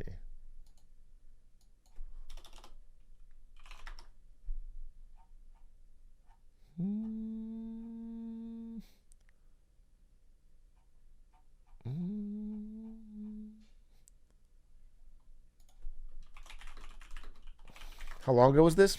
2015 or 16? 2016 maybe? Yeah, Heroes of the Dorm was 2016. Yeah, so it was 2016. It was 16. It was my last 16 or 17. I think it was late 16. It was my last year at Twitch. 2016? Yeah. Did you ever play HOTS? No, I didn't.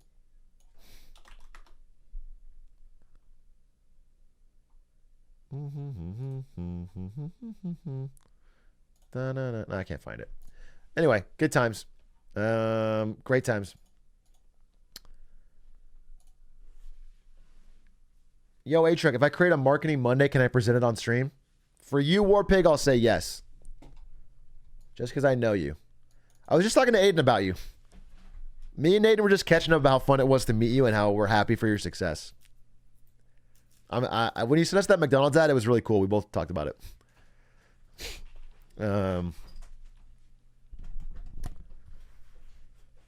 HOTS was fun. I played the 2-player ogre guy. When I was thinking, yeah, I never really played HOTS. I played HOTS at BlizzCon, but I never played it in.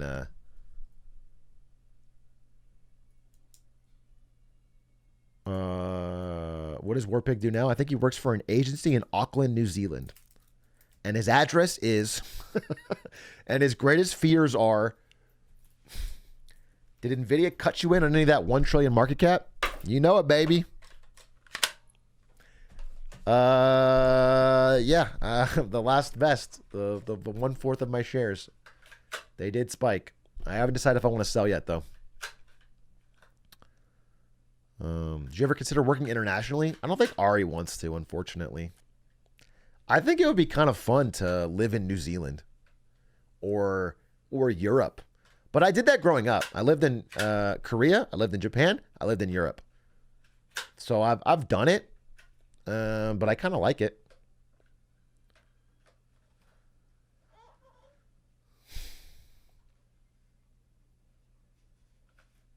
Come to South America, that's life in hard mode. If I could find a spot in South America where I felt I had great internet, good neighborhood, stable, safety, my dollar would go so fucking far there. If I was in like, I don't know, the fucking rich part of Rio and I could stream from there, the time zones aren't even that different. And then I would be able to just fucking live like a king.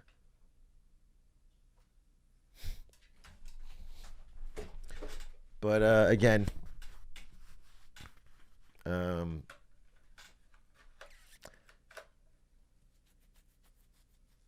but Christmas would be summer. Mexico City's awesome. That's what I've heard. I thought Tulum, Mexico was pretty fucking awesome. Me and Ari went there on a trip. Everything was pretty great price, and it was like beautiful. You would still be paying U.S. tax? Yeah, I know, but just the cost of living, you know what I'm saying, would be way cheaper than L.A. Wasn't the whole point of moving out to Cali to hang out with friends like Linkus? Moving to Cali was for working at Twitch. Then I moved from SF to San Jose for working at NVIDIA. I moved to LA to hang out with more people. Which I have. Yeah, but Linkus doesn't live in LA. He moved to Texas. And I'm going to see Ben Schwartz, the fucking Sonic. He's doing improv show tomorrow, and I'm seeing it with fucking Connor Eats Pants and Jarvis and some other people. Yeah, listen, LA is great for hanging out with people. I think I have a bit of like, I like to travel in me, and I kind of I wanted to do like a month somewhere else, but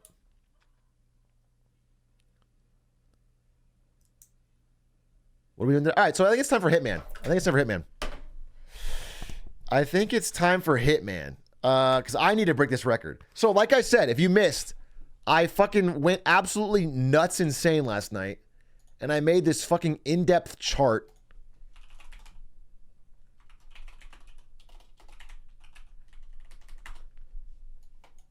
of my time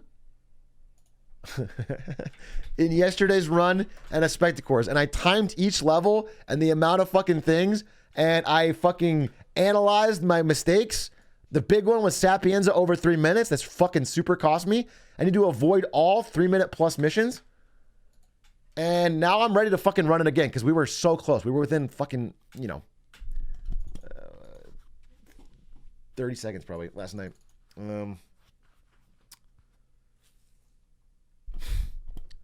So I'm ready to fucking grind, baby.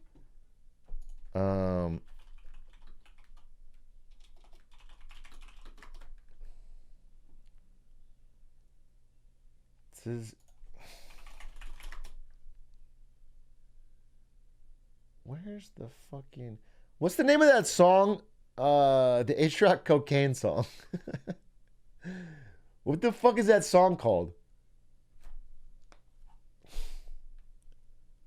It's not God's Plan by Drake.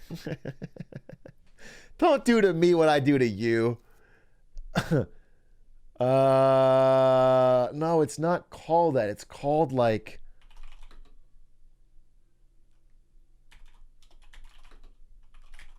God, you guys are so annoying. Oh, God. I should fucking save these, but I don't. I don't save any of these. What if I... Oh, wait. I can sort by upload date.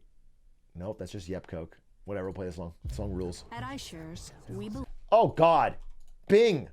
Stop. There it is. Oh, it's called Bathroom Break. That's what it is.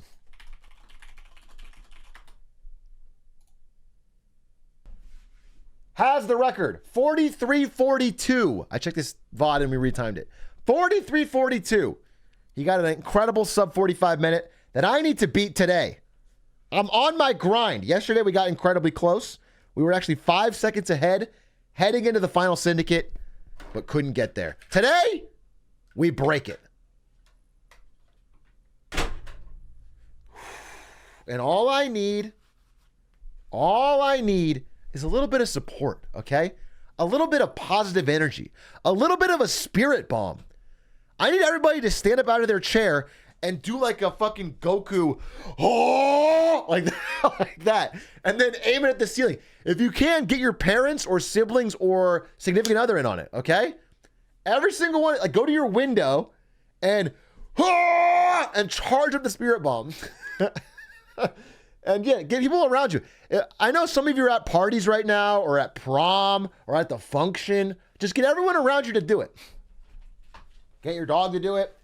And then that energy will all be channeled into here and give me the power I need to beat this syndicate, the extortionist. 3, 2, 1, let's go. Haven Island for 3, not a bad start. We'll take it. Time trial.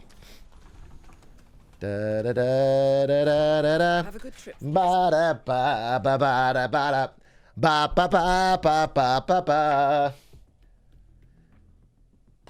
Atrioc, I took your advice. Now there's a big hole in my ceiling. Should I?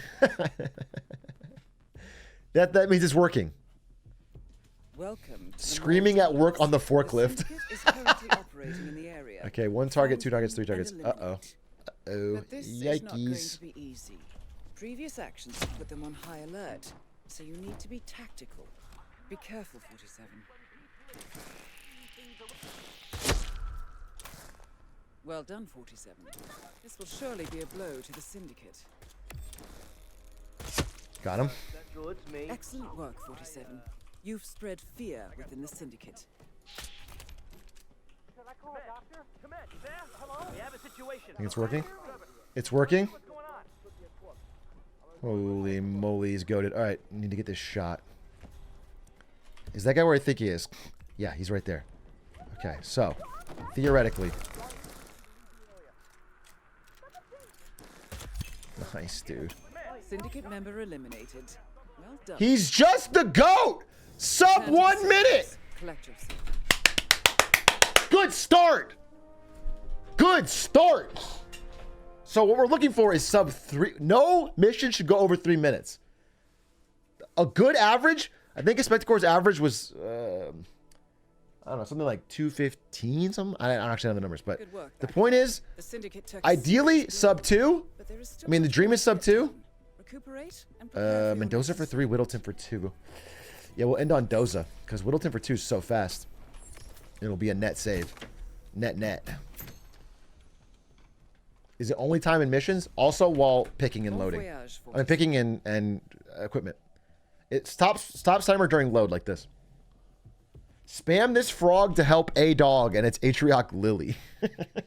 Based, dude! Spam this frog to help a dog! Welcome to Whittleton. Where's my targets? Intel tells us that the operative syndicate Where's my members targets? are currently Right in there the and area. there. Okay. Track them down and do what you do best. But they are Okay. on high alert, so tread carefully or they will slip away. Good luck, 47.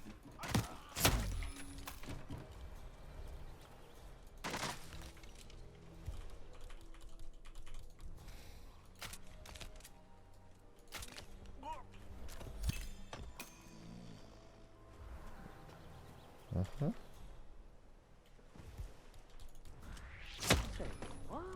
Syndicate member eliminated. Well done, 47. Oh my god, I'm cruising.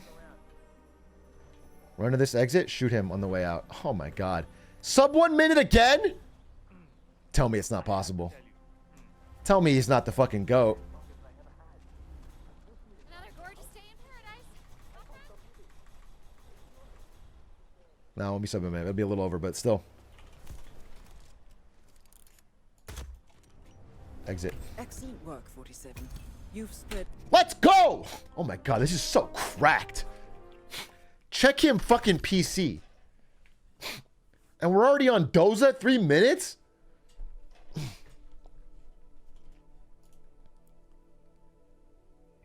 Excellent work back there, 47. Let me know when you're ready to continue. I'll be waiting. Okay, Well done, timed. 47. Oh, I love a We good now know timed. the current whereabouts of the syndicate leader. Drop the duck. I hate this fucking sniper for showdowns on Have a Mendoza. good trip, 47. But I'm going to use it because I don't want to lose time. Hey, Yeti! What message is it? Whatever you say, I will read. Oh, not spliced. We planned that. Me and Yeti planned that, by the way. This is still part of the spliced run. Welcome to Venetian Oh, terrible Gates, start. Argentina. Oh, man. This Big is time the loss. last stand. Dude, Mendoza's such a feast or famine. If you get parking lot spawn, you can get like a fucking 30-second amazing speed. And if you get this spawn, you lose a minute and a half. But that's why we get time leads, so we can waste them on bad RNG. As for their identity, we know that they have black hair. They are wearing earrings. Black hair, They're earrings. wearing a Necklace. and glasses. Black hair, Also, earrings, the necklace, target no hat. dies from dehydration. But worst of all, Black hair, earrings, they are necklace. paranoid. I hope these tells can be used to your advantage. Black hair, earrings, necklace. Godspeed, 47. Dude, you literally lose a full calendar minute in the year of our Lord 2023 doing this run from the shrine start to the exit. It is a... Oh, she's going to see me. Uh-oh. Excuse me. Uh-oh. Who are you again? Please don't start panicking too early and then fuck everything up for me. Yikes. Oh my god, you lose more than a minute. It's literally like a minute 20 to get up there. Oh, Jesus Lord. Okay. It was black hair, earrings, no hat, necklace. Black hair, earrings, necklace.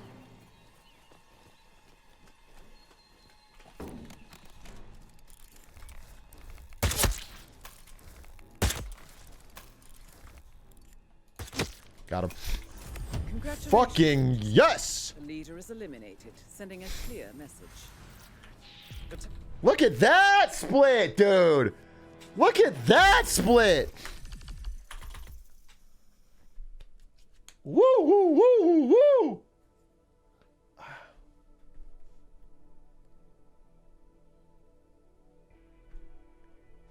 well done, 47. That is The good citizens news. eliminated. However, I have intel that there are more connected. Finish the job. Take them all down. Love getting a and you will be duck. well rewarded. Love getting a Get back ducky. to me when you're ready. Alright, what we got? Looking for a Whittleton or a Mendoza. Oh, I like it. Paris for 2! This is fucking good! Ooh, Paris for 2 in time trial, though? It's a bit of a yikers, but I'll do it.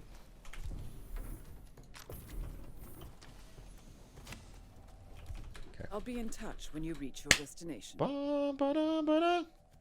I repeat the characteristics because sometimes it'll be between two people that are both panicking and leaving, and one of them will have black hair, for example, and I'll know that's the one. It'll save me that 0.2 seconds. That's why I repeat the characteristics, sir. Speedrunner, sir. Welcome to Paris. Okay. We have Oh, intel that the shit. syndicate is active in the area. However, this is no walk in the park. They are on high alert. so Oh you need my to be god. careful. That's awesome. Godspeed, 47. Syndicate member eliminated. Well done, 47. This is so risky. Son of a... That evil son of a bitch is shooting civilians! Shit! Holy shit! Central, you read? We've got Go. someone causing trouble. What the funk? Okay. Did he say what the funk? It's amazing. Second floor. Oh, come on, dude. What? Please drop the gun. Do it. He took one. Holy shit. Holy shit. Holy shit. Make sure to join Dahlia and I for Holy shit. There's someone we would like you to meet. Now, There is never enough Holy security. shit. Holy shit. I was banned from the Discord. I don't know why. That's weird. I don't think that's likely. Are you sure you didn't do something like say a slur? Not the time right now, by the way. It's third floor. Oh my god. I don't have any more. Okay.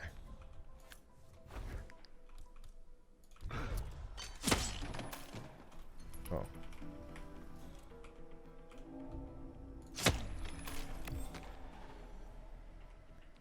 Running out of time. Running out of time. Running out of time.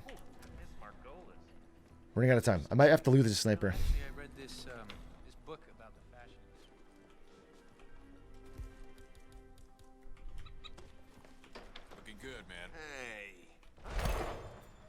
Well done. Is there a way down? 47. Yep. This will surely be a blow to the syndicate. You should get back to the safe house. I'll contact you later. Thank you. Oh, great. Where is it? Where is it? Where is it? Oh, it's up there! Fuck! Why do I keep throwing my briefcase places where I can't get it? That's so annoying.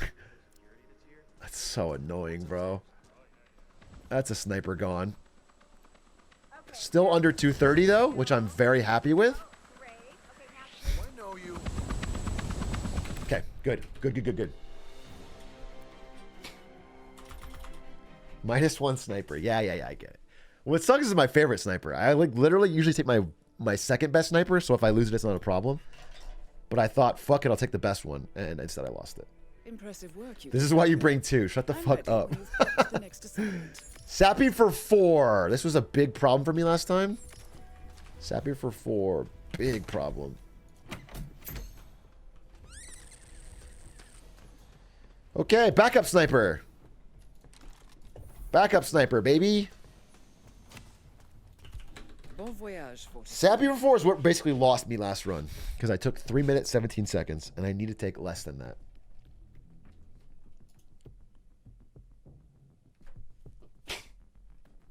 You didn't hit split on the timer? No, I did. Syndicates are groups of missions. Welcome to Sapienza. Okay. Syndicate members are Target. currently in the area. Okay, one target right there. Find them and take them down. Oh no, really? However, this is no Go investigate. Park.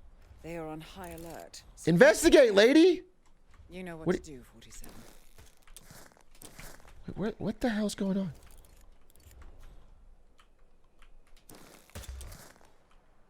Oh, this is ridiculous.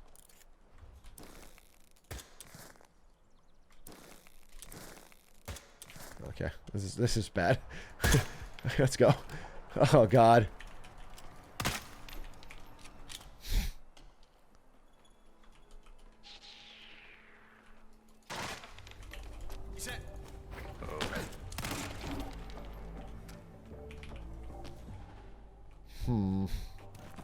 Are they all? They're all in that building, which is actually pretty good. Okay, they're all in that building. This is not getting out under 3 minutes. No way. Oh, this is bad news bears, bro. Big time loss. I did lure a bunch of guards, which is cool.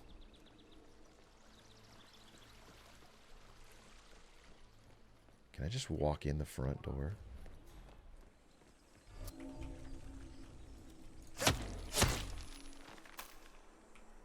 Clear out of here now. Yeah.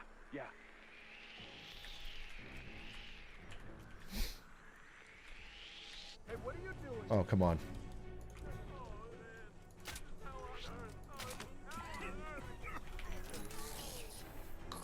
Oh, shit.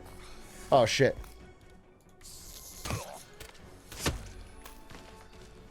Okay. Okay, good. Oh, we're losing so much time. All right, wait. Syndicate member Keep moving. eliminated. Keep moving. Well done, 47. Oh, he's not visible. Go investigate. Time to go to work. Out of the way. Out of the way. Fuck me, dude. I'm getting fucking... There it is. Okay. Well done, 47. Where's my other targets? Will surely be a blow to the Level syndicate. 0? Level 0. Okay, I need to go down. Okay. Good.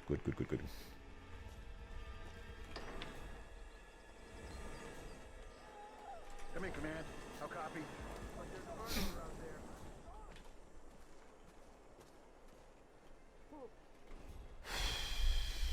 This is a bad time, bro. Take him down with extreme prejudice.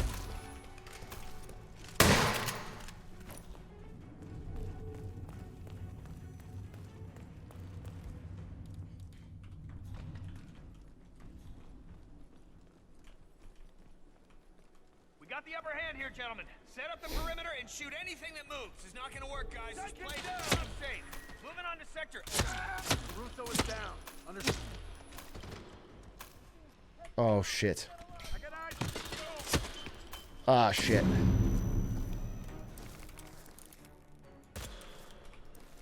Come on, come on. Excellent work, 47. You've spread fear within the syndicate. Cover fire. Oh, man. He's over there. Fuck me. Down.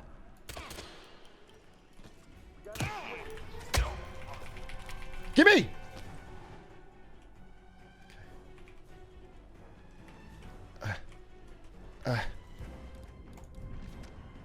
Fuck it. Fuck it. Fuck it. Got no visual. Go. Syndicate Go. member eliminated. Go. Go. Done. Go. Return to the Okay. Oh.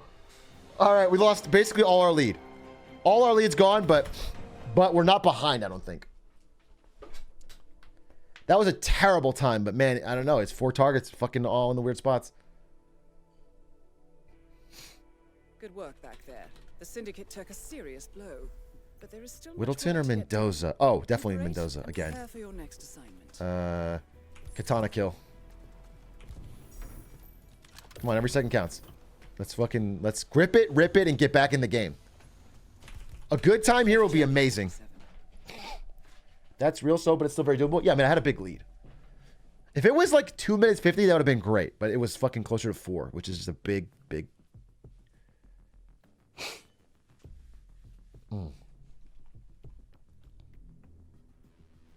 Welcome to Whittleton Creek. Intel tells Target us that there are there. syndicate Target there. members in Oh, the okay. area. Wait. I trust that you can find them and eliminate them. However, they're on high alert, so you need to be careful.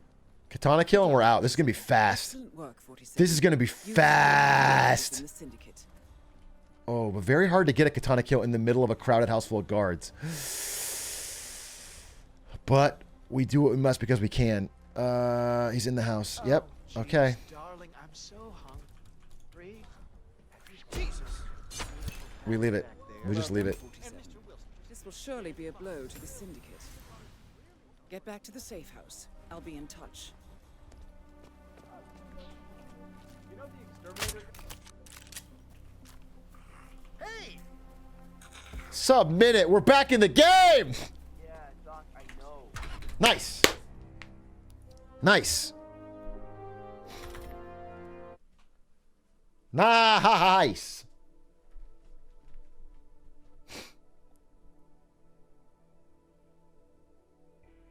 Impressive work you did back. Okay. I'm ready. Grab this for you to bad go boy. to The next assignment. Oh, come on. You've done Grab this well, bad 47. boy. Give We me. now have information Oh, on the no. syndicate Oh, leader's current no. whereabouts. Oh, no. I've provided you with new intel. This is fucking bad. Give me a second pistol. Oh, man. Oh! Very unlucky. Very unlucky. Very unlucky. Parking lot. Give me parking lot, bro. You give me a bad fucking prestige objective. Give me a good parking lot. Parking lot. Parking lot. Parking lot. Parking lot. Parking lot. Welcome Oh, to the shrine! States, Argentina. Oh, This there goes is the last there goes the stand. lead, bro. We now know the leader's location. However, you will need to do some recon to make sure you get the right target. But this is not going to be easy. Previous That's fucked. actions have That's put them on fucky high wucky. alert, so you need to be tactical. All I can hope is that I We start have the getting lucky following again. information. They are here for a business. I can do this one slowly, and I can get very lucky We know that and they have red build a hair. massive lead. They are wearing a necklace. They are wearing There's still so much more glasses game to be and played. earrings. We also know that the target is agitated and nervous, Oh. and they see themselves as a foodie. I hope these tells can be used to your advantage. Sheesh. Be careful, 47. Hey, chat, what did they say? Did anyone hear? I wasn't listening. What did they say about the target? I don't want it to pause. What did they say? Was it fucking hat? Something? No, not red hair. Red hair? No, the foodie doesn't matter. I can't trust you guys at all. I can't trust you guys literally at all. I have to look it up. Oh my gosh, be careful. The ground's super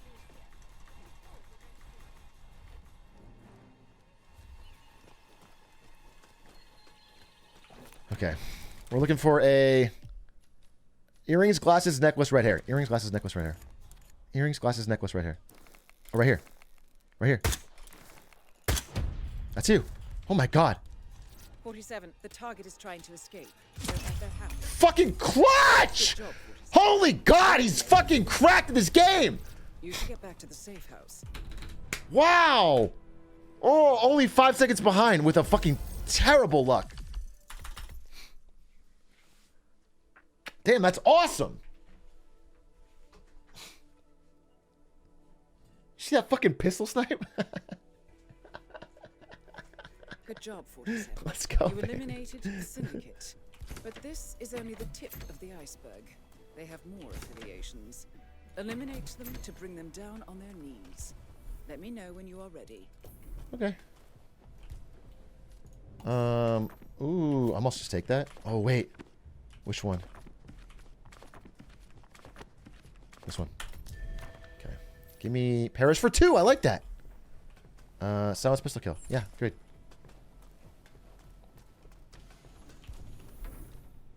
Come on. No sniper. Don't want a sniper. I will lose it on Bon Paris. voyage, 47. This is so winnable.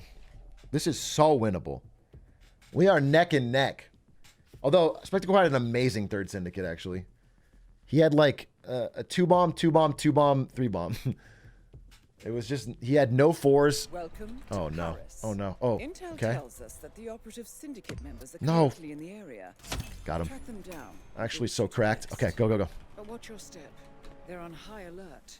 It's not going to be easy. You know what to do, 47. Excellent work, 47. You've spread fear within the syndicate. They might be coming for me. Oh, Lord.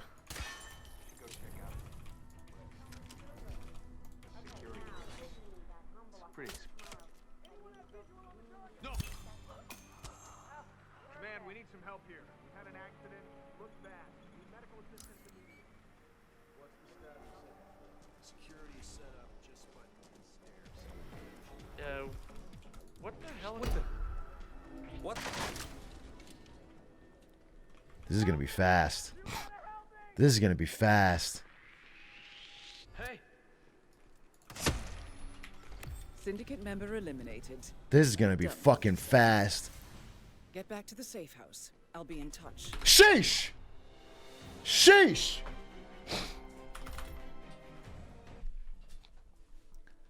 Okay. We're fucking zooming, brother.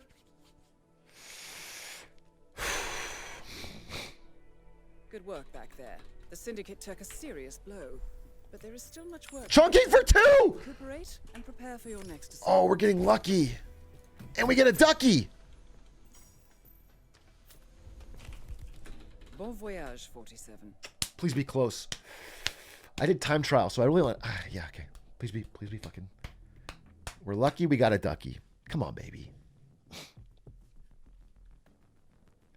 This is truly a chicken walk moment.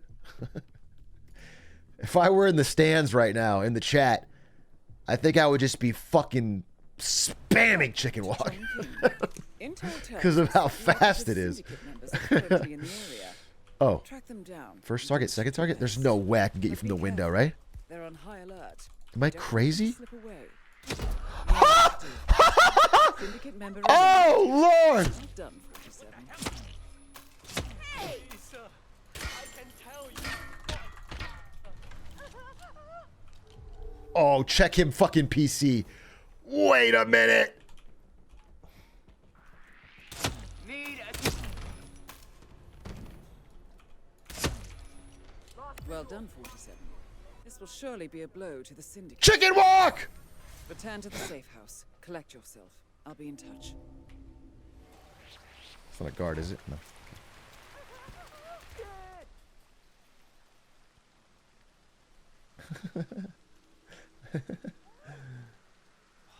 Oh, sub-minute Sean King, dude? Ooh, wait a minute. Whoa, whoa, whoa, whoa, whoa. Mamma mia, wow, wow, wee, wah.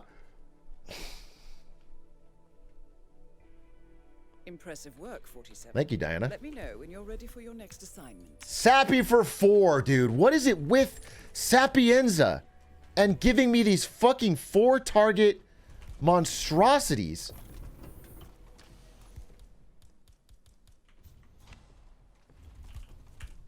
Safe journey, 47. It's another 3-minute plus mission for sure. Maybe close to 4. It's going to blow my whole lead.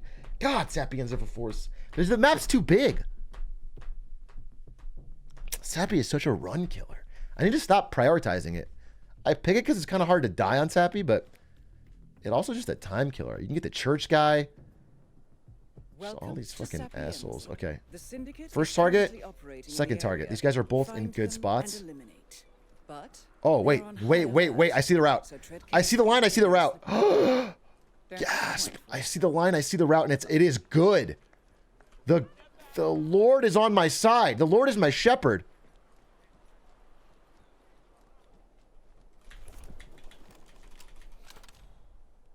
Unless I can't see that guy from there, then I'm going to fucking cry. Oh, he's going the wrong way. Oh, I'm actually going to cry. Oh, I should have just sniped him. Syndicate member eliminated. We'll get him on the way out. I don't give a shit. We got to get these guys first.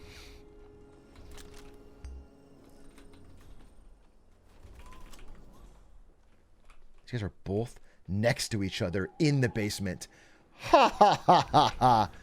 Ha ha ha ha ha. Well done, 47. This will surely be a blow to the Syndicate. Excellent work, 47. You've spread fear within the Syndicate. Last guy. Last guy. Last guy? Oh, yeah, right.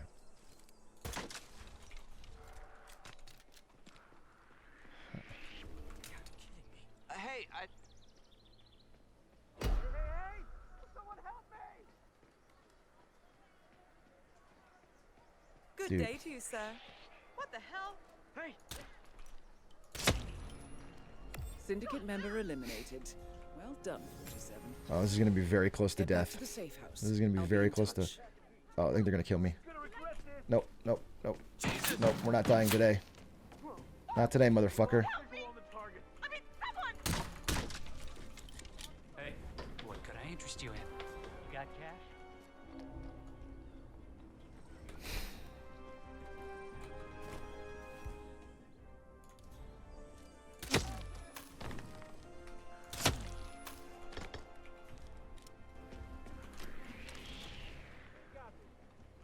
$209.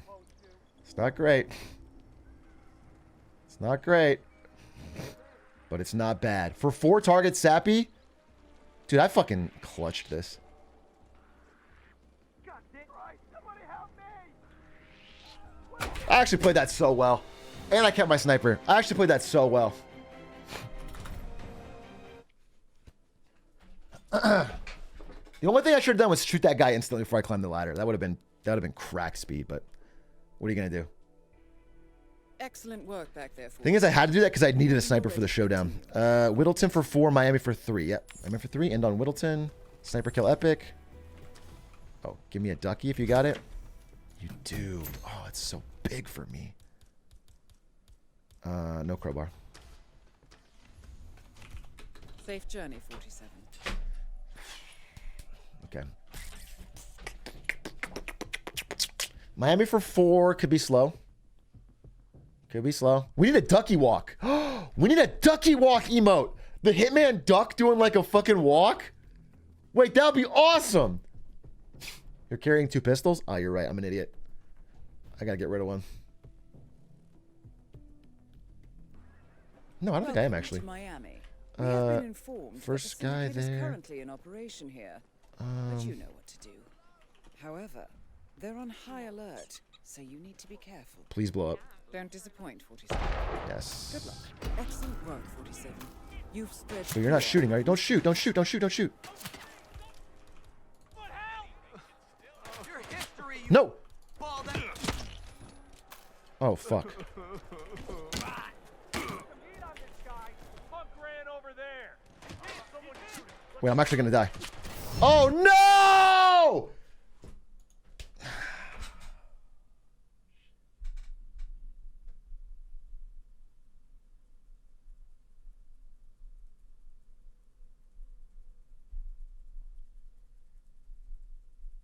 Bummer. Damn, that was such a good run. But you know what? I actually feel pretty good because that was the first run. And usually the first run sucks. Definitely doable. That was dumb. I forgot that when the duck explodes, they won't blame you for it, but they will instantly go aggro if you break the rules. Normally, you can run past those guards and they'll just be like, hey, you're trespassing, and like walk after you. But I did the duck and the run, and so I got fucking shot at. Which is unfortunate. That is an unfortunate thing to forget. That was a good run. Unfortunate. But we learned. Every loss is a lesson. That's life, baby. I am also starving, and I can smell Ari cooking dinner. So let's watch something and eat food. What do you guys think about that? And then I'll do another run. What would be a fun thing to watch?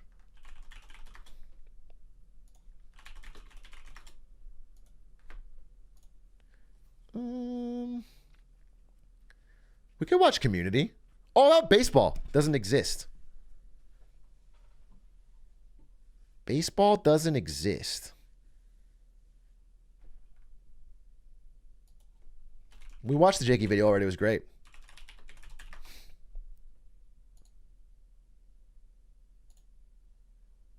This.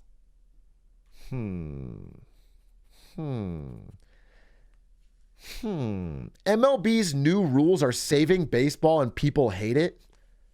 That could be good.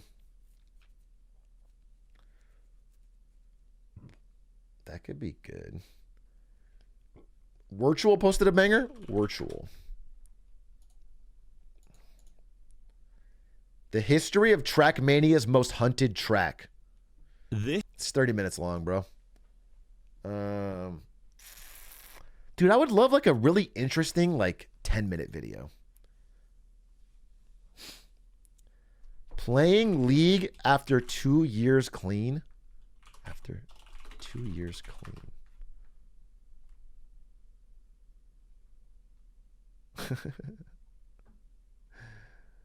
I tried League of Legends after 2 years sober. That's interesting, but I don't know that I want to watch that. It might make me relapse.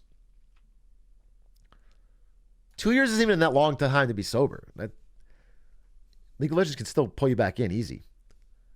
I'm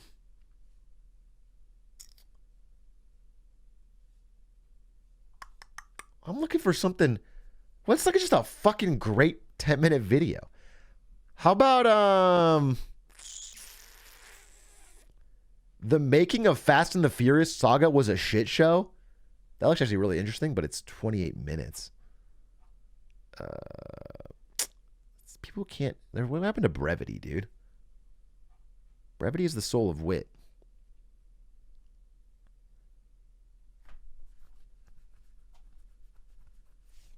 Dunkey video. Is this the worst game ever? Oh, this looks interesting. Dunkey playing Gollum? Okay, we'll watch this. We'll watch this. Let me check on the food.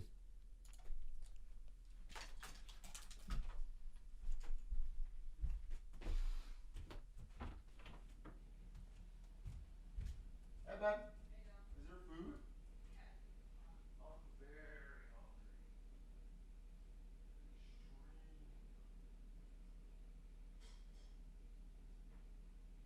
Like if my hunger were a star, it would be the sun.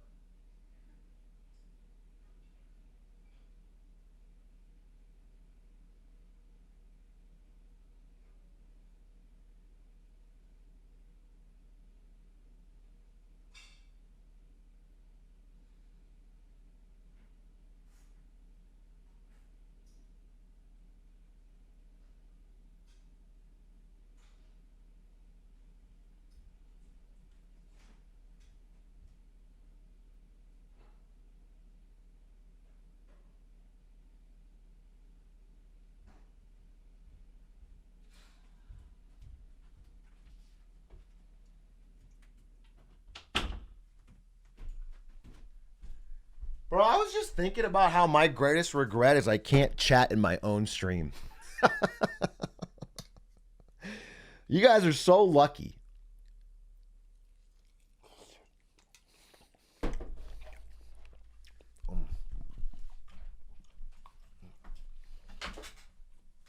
too real. Yeah. Okay, let's watch this. I'm very interested. You try in pre-chat, but pre-chat isn't for you. Yeah, pre-chat always bullies me out of my own fucking pre-chat. Well, is it? Let's see. I'm asking you. Ladies and gentlemen, I have played the Smeagol game, and I am still alive to talk about how stupid it is. Going from Zelda into this was like getting thrown out of the window of a 5-star hotel and falling directly into a sewer where I now sleep on a pile of rats. Sometimes there are funny bad games like Redfall and Sonic Forces, and then there are sad bad games like Forspoken and Pokemon Scarlet. The Gollum game is a sad bad game. It's a Is that half the comments? I feel like... Is it finally okay to fucking talk shit on Pokemon Scarlet?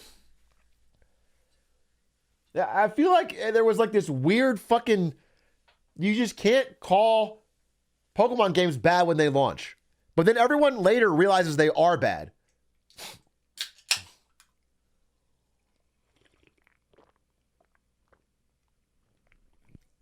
No, dude, people defend it so fucking hard. At launch, you literally cannot say a bad thing about Pokemon games.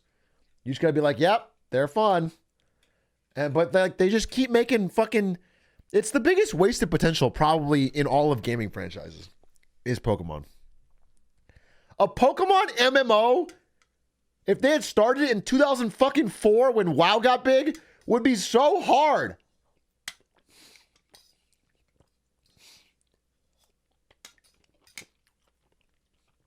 Isn't it the biggest media franchise overall? It is.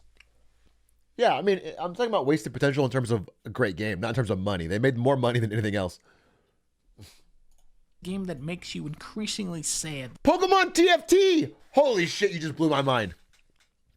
Pokemon TFT would be so fucking fun.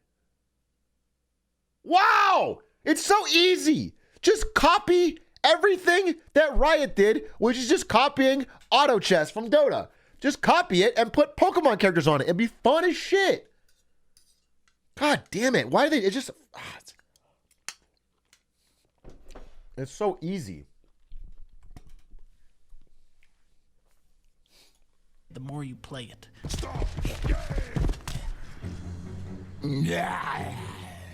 In this game, you play as the weakest, most pathetic character from the entire Lord of the Rings universe, Smeagol. What is that thing? Not a dwarf, not a goblin. Too ugly for either of them. A withering, shambling corpse of a creature just barely clinging to life. The whole intro of the game is Smeagol trying to catch a little beetle. But he cannot catch it because the character that you are playing as is weaker and more stupid than a beetle. Because he is so dumb and incompetent at catching a beetle like a fucking dumbass, Smeagol actually gets captured by orcs and turned into a slave. So the premise of this game is you play as a... Unironic hot take, gamers hate this game because they're playing as themselves. Gamers want the power fantasy and they play as character and they are actually also dumber than a beetle. And that is why starving little in my 12-part Twitter thread, I will explain. Gremlin that can't even catch a beetle doing slave labor for orcs in hell where everyone is coughing and dying and nobody likes you because you're a little slimy rat bastard and everyone hits you and calls you names the whole game. Why don't you find some place to go die? Yes, precious.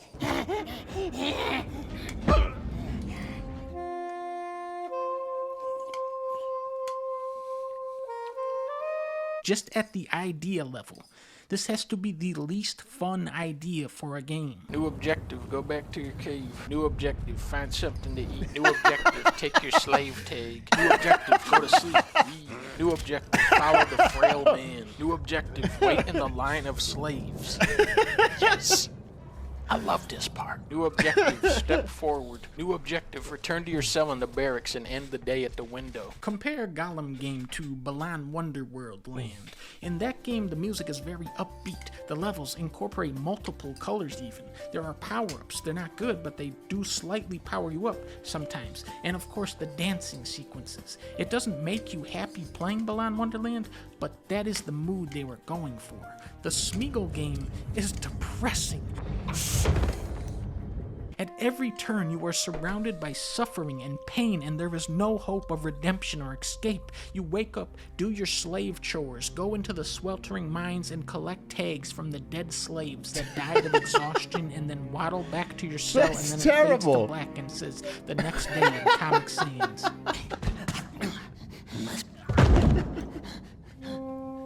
The graphics are the graphics. This is what Smeagol is like. I've seen him before. In real life, he doesn't look like this. This graphics looks like a orc's dick. Remember Shadow of Mordor? In that game, the orcs are like...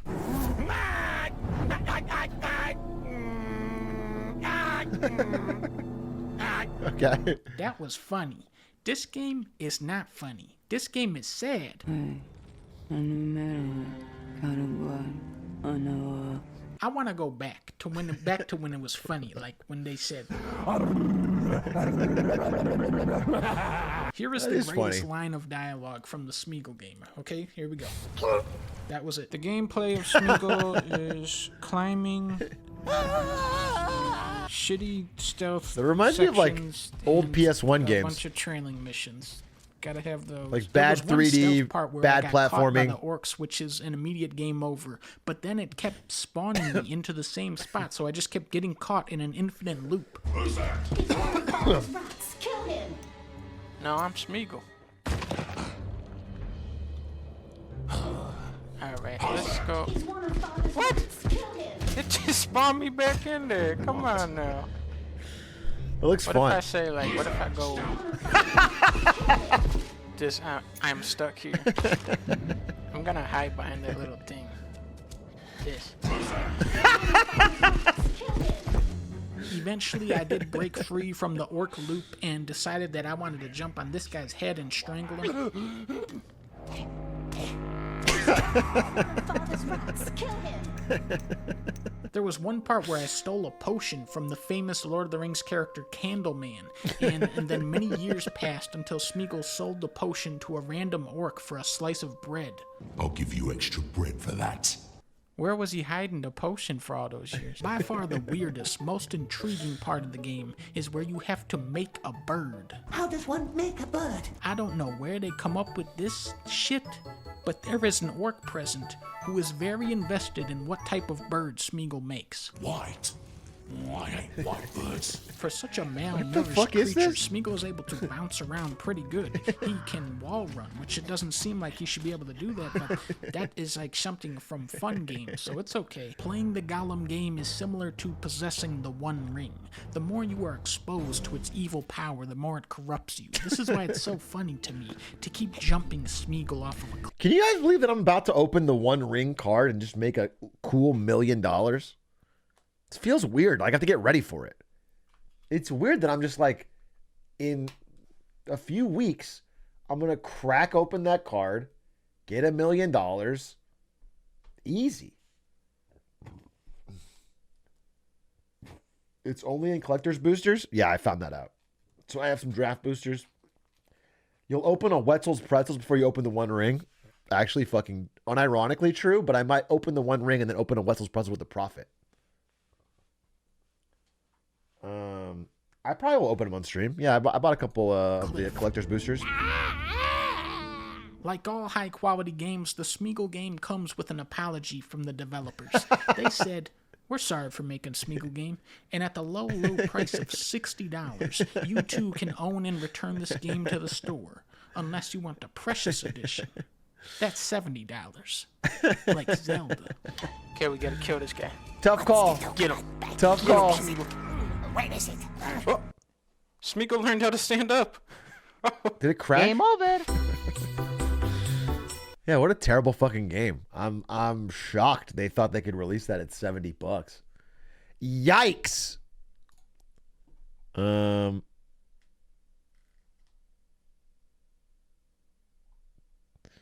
Maybe bent, but only printing one still makes it worth it. Yeah, the One Ring card's going to be worth it kind of no matter what condition it's in. I do think it would be very funny if somebody opens it while eating Doritos. And it's just fucking dusted and ruined. They'll still sell it for a lot because it's one of one, but it just nasty.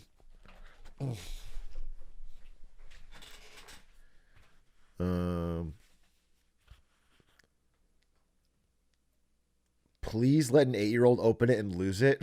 Well, it's going to be so annoying if someone opens it and loses it so we don't know that someone got it. Because then people are going to be like selling unopened boosters for fucking, you know, $10,000. It's going to be fucking speculation. It's going to be lame. Actually, that's probably what I should do. I should buy a box of the fucking collector's boosters, not open them, hope the card gets lost, then start selling boosters at a massive markup. That's actually the fucking picks and shovels of this gold rush.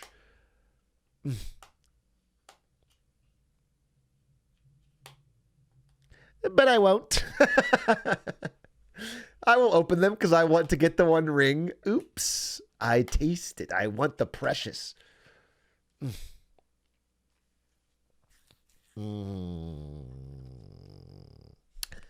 I want the precious. I want... All right, so one more run? Or is it too late? It's 10:26. Damn, those runs really take it out of you. Maybe we should watch Community. I think we should watch Community, bro. I'm feeling a little drained. That run was awesome, but we didn't get it. I'll do it tomorrow. Let's watch Community. We'll watch a Community. Plus, we haven't done it in a while. So let me change title. Community night. Poggies.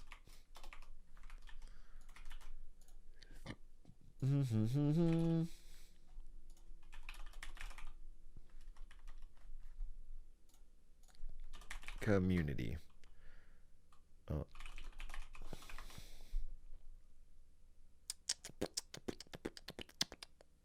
There it is.